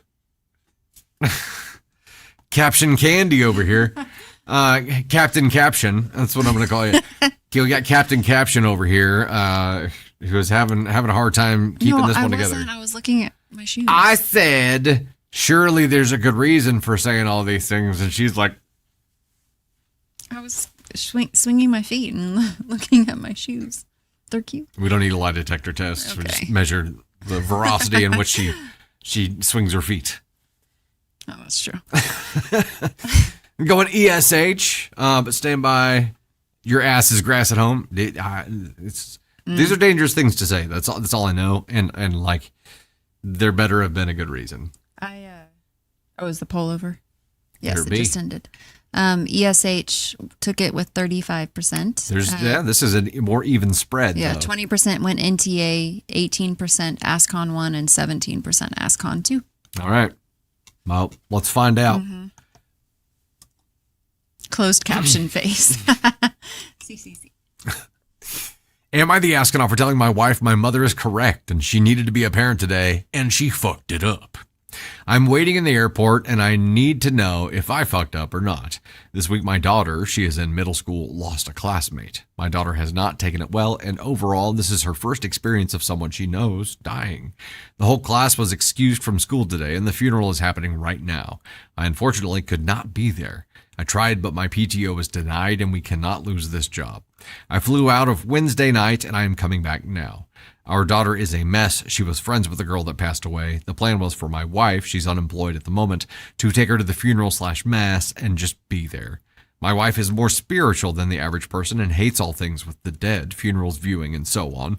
This one is only a mass funeral, no viewing. She believes in ghosts and will avoid funerals like the plague. We discussed it on Wednesday, and she said she would take our kid and then go to the gravesite. I got a call from my daughter sobbing that she wasn't going to the funeral. My wife was refusing to take her.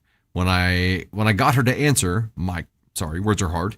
When I got her to answer my call, she told me she can't do it and she is scared to go. I called up my mom and asked her to pick up my daughter and take her to the funeral. My mom left work and took her.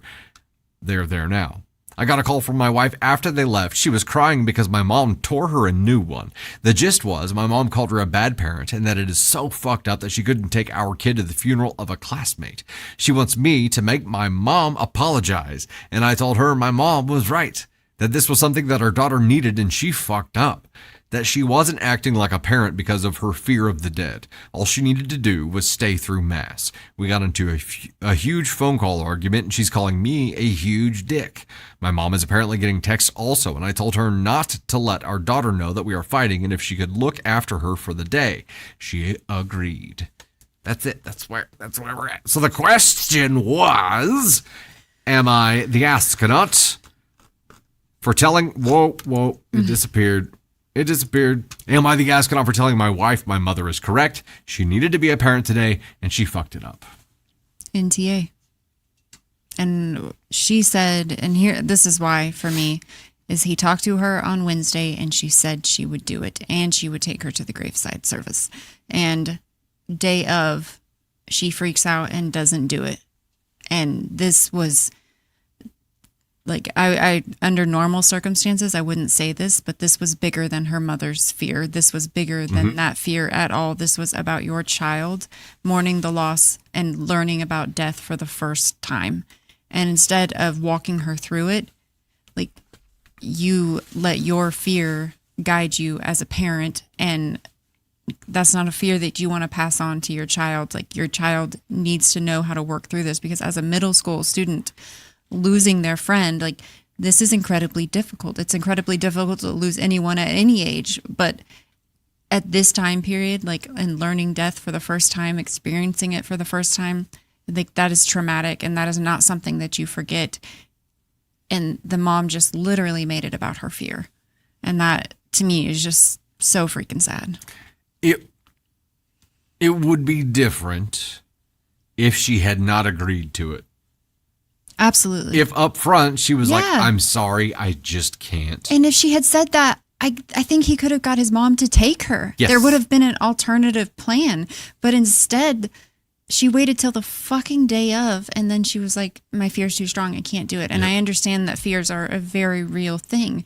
But when you agree to do it in this moment with the severity of the situation, you do it. Like, that is what you do. You Right. have to step up.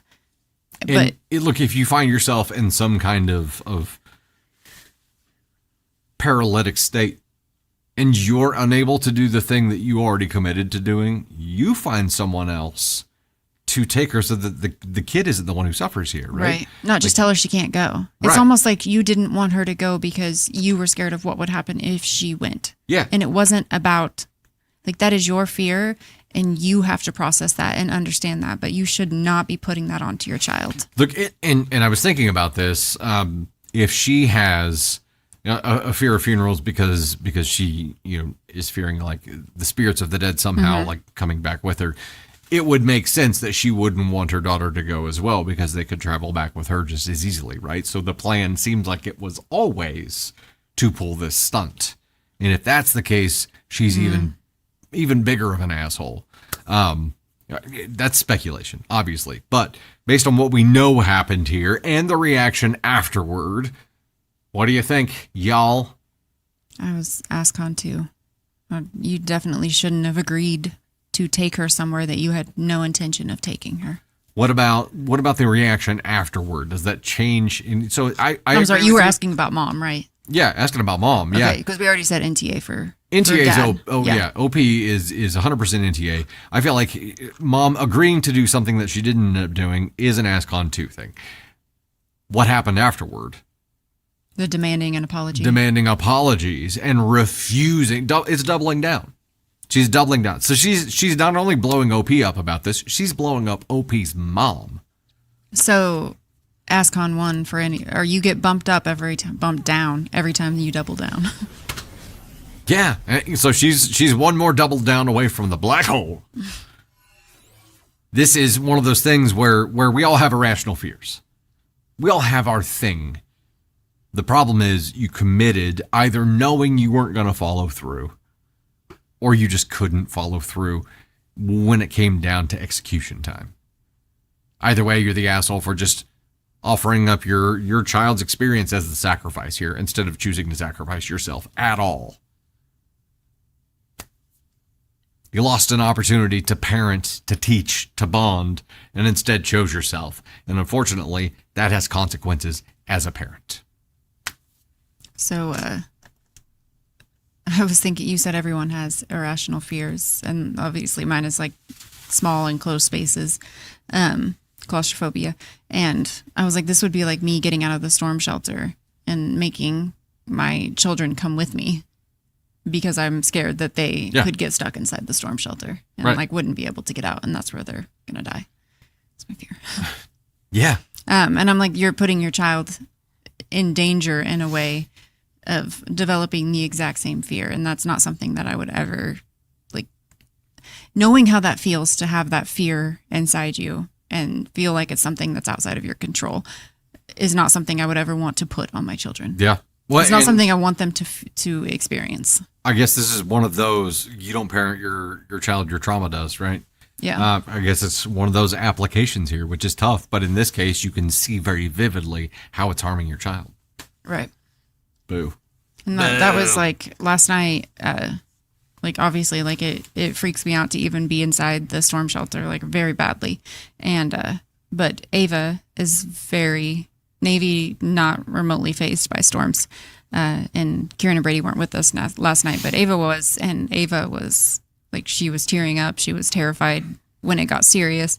And it was like everything that I was feeling like out the fucking window because my focus is on my child who is upset and like scared and doesn't know what's going to happen. So no, I just, you don't get to do it. You don't get to put that first in the situation. Yeah. And, you know, I'm in crisis management mode, because it's, my fear is driven by my need to protect my family. Right. So as long as I have them in the shelter, like I'm ahead of the game. I'm watching things, right? Violet, I see you there. We're gonna go through that achieve goal here in a second. You rocked it out. Thank you. Oh, you better click on it. But it's funny how Navy's way of coping right now is to talk about it. She wants to talk about absolutely the possibility of there being a tornado. She needs to talk about what the sound of hail is. She needs to talk about what could happen and it being bad, and that is very triggering for Ava. So we have these the opposite. Opposing coping mechanisms here, and trying to manage that and keep an eye on radar and keep dogs where we need. There was a lot going on in a very, very, very small space. It was wild. I feel bad for anyone that has fears that feel, like you said, paralyzing and out of your control. Not being able to regulate during those times. Yeah, it's very hard. Yeah. But at the same time, like, it just reset. Okay. You had the names though. That's okay. I can scroll back up here, and it's reset itself a few times already. Candy Koala dropping the heart me. Victoria V. Violet, of course, dropping well over 11 hundo. 1698. Good catch, Tater. Dark Angel dropping the Leafy Hopper, the Go Popular as well. Rockwolf Vilma dropping even more bolts there. Rockwolf, Irene Joy, Bailey Chapman dropping bolts as well. Denchti. I thought I said that correctly earlier. Now I just don't know. Vilma HR Violets, thank you guys so much for the love. Brittany, stay-at-home mom, see you up there as well. Middle school is such an influential age too, Aaron says. Yeah, absolutely. Absolutely. The weighted blankets, we have one somewhere. Katerina, we have a weighted blanket somewhere. Smoots, my good buddy Smoots, who's on here in chat quite a bit, sent me a link for a Thunder Buddy last night, I think. No, it was like the full bodysuit the Thunder Buddies for life, like Ted actual costume thing. Yeah. Oh, I thought it was like a tight vest for you. No, it was a costume. Gotcha. Bear costume. I'm like, yeah, I don't think it's gonna help.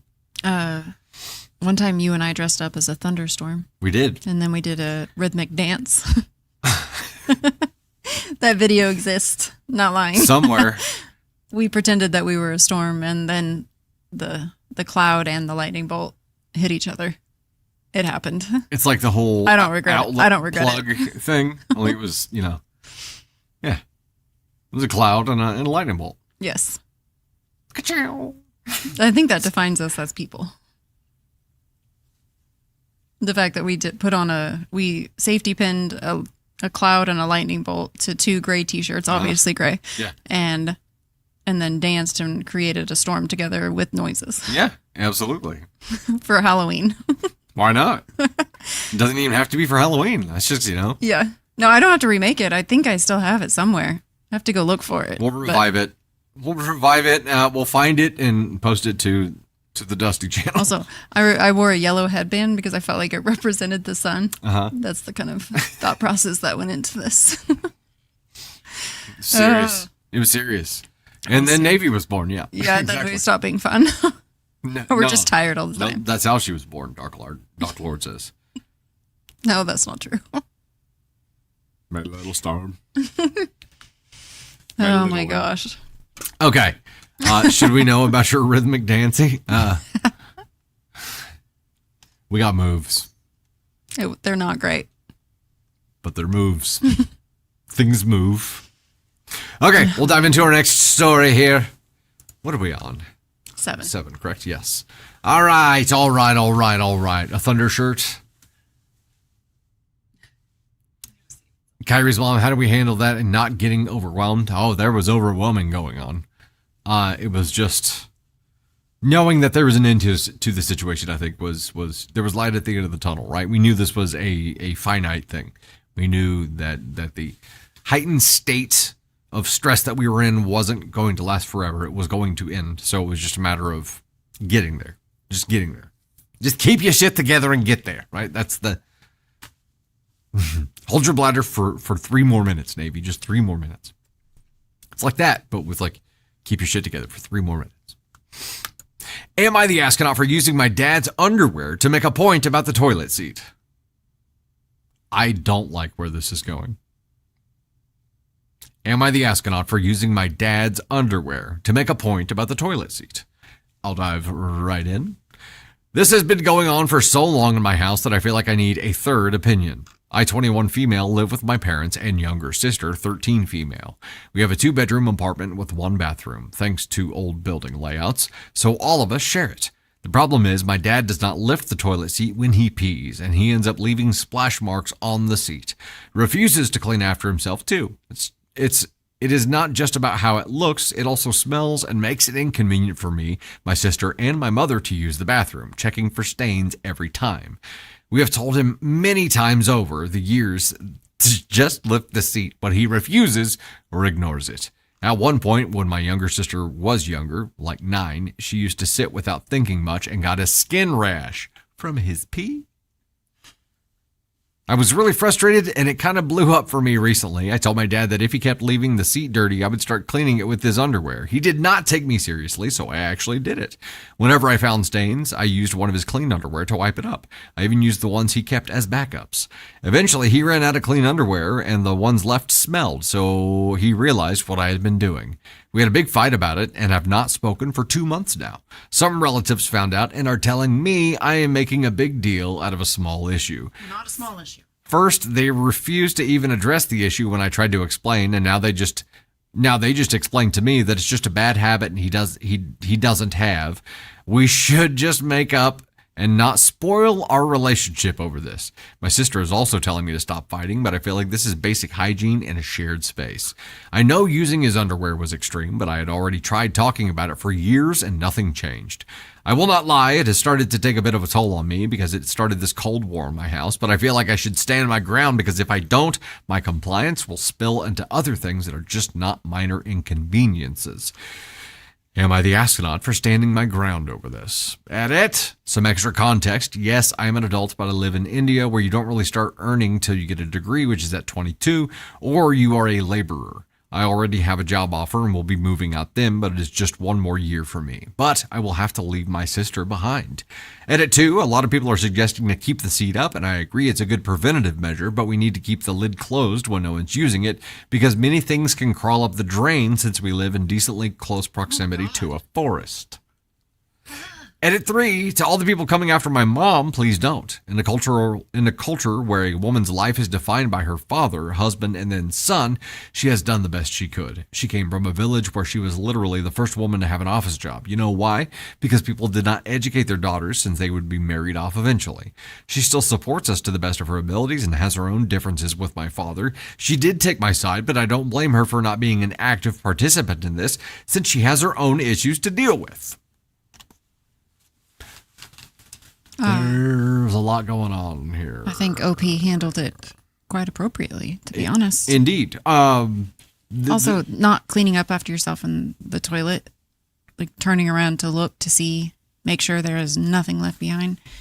That, like, is you should do that. You should do that. Especially if you're not going to lift the seat and stand and pee. So it sounds like it's just dad and 3 ladies in this house.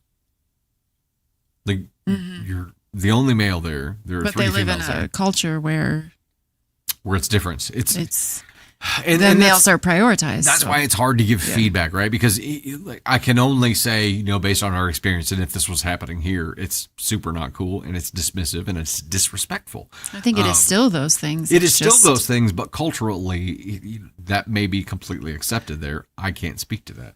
I think culturally, it seems like he can't be in the wrong. That only OP would be in the wrong. No matter what it is that he's done in the bathroom. Like, it's just... Which brings up an interesting point, right? This is... Wait. He syndicated this by taking it to family members who then reached out to you to say that you were making a big deal out of a small thing. This is not a small thing. Hold on. Number one, not a small thing, but also... I think the person syndicating this and going and physically telling other people about this is literally the person making it a big thing by spreading it and trying to get narrative control. What, this guy's walking around bitching because people are trying to get him to wipe up his own piss? I think at some point... Is that the biggest problem you got in life, buddy? At some point, this is just him. Like, it's almost like he's doing it because it pisses OP off. And I agree with Rexy's comment. This is toxic masculinity from a male-dominated culture, and it's like he can do it. He can get away with it. He can do it, and what are they going to do about it? And I think OP figured out something to do. Mm-hmm. And you told him what you were going to do. That's the kicker. You warned him. Yeah, but again, like, he just didn't believe that you had any... That she... I don't think he believed that she would do it, based on the culture that they live in. I think it is. This is disgusting to leave urine all over the toilet seat. Like, it's... To not clean up after yourself is disgusting. And I think to do it, even though you've been told for years to do it, to not even try to do it, at that point, it seems like you're doing it intentionally. Yeah. Oh, just to be a dick. Because you can. So you're intentionally giving your kid a rash with your own... It's disgusting. With your piss. It's literally disgusting. He got what he deserved. Fucked up. It's fucked up. Do you think he's actually going to change? I guess that's the question here. No. Because like OP said, they haven't spoken in 2 months because he believes he did nothing wrong and that OP is in the wrong. So he is waiting for her to fucking apologize because he wouldn't quit pissing on the toilet seat. Like, it is so simple to lift it and shut it. Like, it is the simplest of requests. And even when you lift the lid, you still gotta look for your dribbles and address them. I don't know. I don't know. It's a respect thing. Yeah. Pissed off about being pissed on. Yeah. That's right. I'm pissed off about your piss. Here's my only question, or my only fear, is that if there's the highest likelihood that this will not affect any real change, is OP just getting him pissed off, which will then create a tougher situation for OP's little sister when OP leaves. I don't know. That's the risk here, right?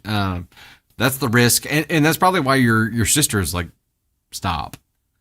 Because, you don't have to deal with it soon, but your sister still does. And that's why you're taking a stand now, but that's why it's also dangerous now. because you could just be creating an environment where he goes out of his way to make it worse for her than it was for you. Oh. Shitty. That's a weird. Like, it's a weird way to flex your control. Like, it's fucking weird. Like, at this point, it's like you're literally trying to do it. It's. Yeah, and the next step is like him. Cool, dude. Really cool. Pissing on somebody's Good job. clothes. You should be proud of yourself. That's how I feel. Ugh, so gross. Rexy, but them dirtying his underwear is going to make them look bad because now he's the victim, which is probably the only version of the story that he went out and told everybody else that they were using his underwear to clean stuff up. He probably didn't specify what they were cleaning up, and that's when OP tried to clarify, and they're that's gross. He wouldn't do that. I can only imagine like how at the end of my rope I would be if I had talked to someone about this for years. And then finally, like, I understand why she snapped and used his underwear to clean it up. Because she's like, I fucking had it. I have just, like, she saw it one for the last time. And she's like, I fucking had it. I fucking had it. And that's how it happened in my mind. Yeah, so now you got to do it to something that is less conspicuous. Like I saw some people mention toothbrush. Maybe like a mustache wax or something. Hair gel. Deodorant. There's something. Right. There's something there. The deodorant.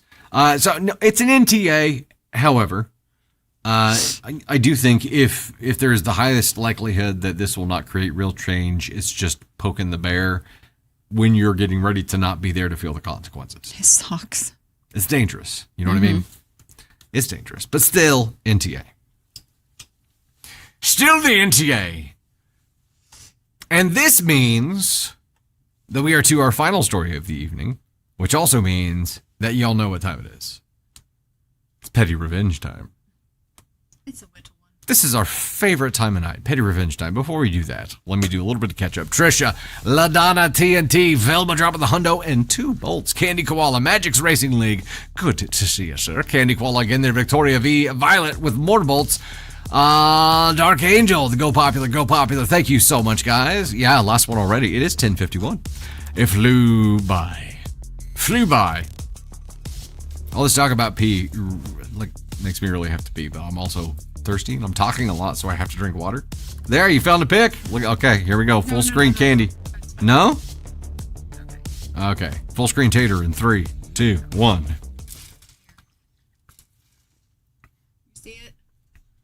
That's us. I don't know if they can see it. Yeah, they can see it. That's the storms. I'll have to share the video in VIP. You're not mic'd up. I said I'll have to share the video in VIP. I don't. I'm watching it. Oh my god, I'm standing in the background taking it way too seriously. Oh no. Oh my gosh. That's us. That's us. I might post that to my personal TikTok. I might you post should. It feels like it needs to be seen. You absolutely should. Oh. Okay, let's dive into a petty revenge. It is time to be petty. Someone invited me to play the FAFO game. Someone parked their expensive vehicle in a way that blocked the handicap parking spot where we used to live, even crossed the blue line slightly. There were only 2 people, one being myself who had a handicap plate. I knew the other person who needed it would not be able to get out of their car, so I didn't take the second handicap spot. While we both have valid plates for handicap parking, they needed the spot more than I did. I love it when someone invites me to play the FAFO game, cue my behavior modification plan. The parking spot on the offending vehicle's other side was available, with it being that vehicle's driver's side. I decided I was going to park in a way that left them under 6 inches to get into their vehicle. I even pushed my passenger side mirror in to get as close as possible, leaving them with the only choice of crawling in from their passenger side. Between the day this occurred and when we moved out 6 months later, that vehicle never repeated that again. Between the day that this occurred and when we moved out 6 months later, that vehicle never repeated that again. If they had been pissy and tried to dent my 10-year-old minivan, no sweat. I happened to document their license plate. The neighbors who needed the handicap spot more than I did couldn't stop laughing. The elderly woman said it made her day. FAFO, right? That's yeah. Asshole using the handicap parking just because. Just yeah. And then fucking up the parking job. This is the gal who demanded the free shit from the coffee shop. She's like, "Oh, I get this too." It's mine. I love that the elderly neighbor was giddy. Like, that's my favorite part. that she got a kick out of it and it made her day. Giggled. Yes. Just giggled. Giggled. Just giggled. Yeah. No. The coffee shop gal would be demanding an influencer parking spot, like a VIP up front. She would probably demand that they convert the handicapped parking spot into an influencer parking spot. Into Megan's spot. Yeah, and that they just hand deliver whatever she wants out. That she gets curbside, even though there's no curbside, and it's all free. Yeah, I could see this bizzo clearly in my mind. Not a fan. I read one of the petty revenge stories, and it's slipping my mind what it was about, but it was a story that I was like, oh, that feels like you got some trauma, like deep down, and that you're petty acting revenge on was like for your petty revenge. passionate response kind of yeah, thing. it was like very, and I was like, it makes me uncomfortable. I'm not sure I want to use that. And so I was like, it was a really good story too, but I skipped over it because I was like, that's not as fun as I need it to be because it sounds like she really has some trauma there that's like driving this. And I was like, oh, there's a line, right? There's a line, and there's a No, I felt bad for her. Words are hard.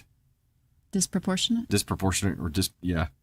I don't got it. I don't got it today, y'all. I'm sorry. FAFO is fuck around and find out. I like to say that. Hard R words. Yes. You got to be careful with that one too. Yeah, it's like, did you get that toy from FAFO Schwartz? That's funny. It's like a little bear that says FAFO. Yeah, we got to do something with that. And when you push its tummy, like its eyebrows like furrow together. It's like all pissed off. I'd buy that bear. Yes. Like the Justice Boner. Yeah, absolutely. Yes. What's up, Becker? How are you? Yeah, there's got to be something there. The FAFO Schwartz. There's something there. Of course, you're dealing with an actual brand there, so I guess it's a little more difficult. They probably don't want a bear with a furrowed brow. It's the windy weather. Yeah, my brain fog could be atmospheric fog translating. Absolutely. And we've had late nights because of severe weather, and of course, I'm on high alert, so there's all that. I have a really cute story, and I'll leave you with it as we wind down. But I don't think I've told this, but my blanket, I know we've talked about this for a really long time, but I've had a blanket that I've had since I was a baby. It's almost 40 years old, or I guess over 40 years old at this point. Looks like the Declaration of Independence. Yeah, he calls it the Declaration of Independence. And Navy loves it, and when she was sick, she wanted to keep it in her bed, and I'm like, it's like the Meatloaf song, like, I will do anything for love, but I won't do that. But I let her use it. She had an accident because she was sleeping really hard. So I was like, after the accident in bed, I was like, you can't have this anymore. This is too delicate to be abused in that way. So we went online and found on eBay, because it used to be a quilted blanket, and it's the little bear with the balloons, if anybody has ever seen that before, but we found one on eBay that literally is a copy of my exact blanket. So Navy has her own blanket now that looks like mine, and she is so thrilled with it, and the person shipped it in like 3 days. So it came really fast, and she is so excited to have this. She's like, why doesn't it look like yours? And I'm like, it will in 40 years. Just give it time. Give it time. Give it 1,000 washes. It's all quilted and like very vivid, and like yes, white. It is.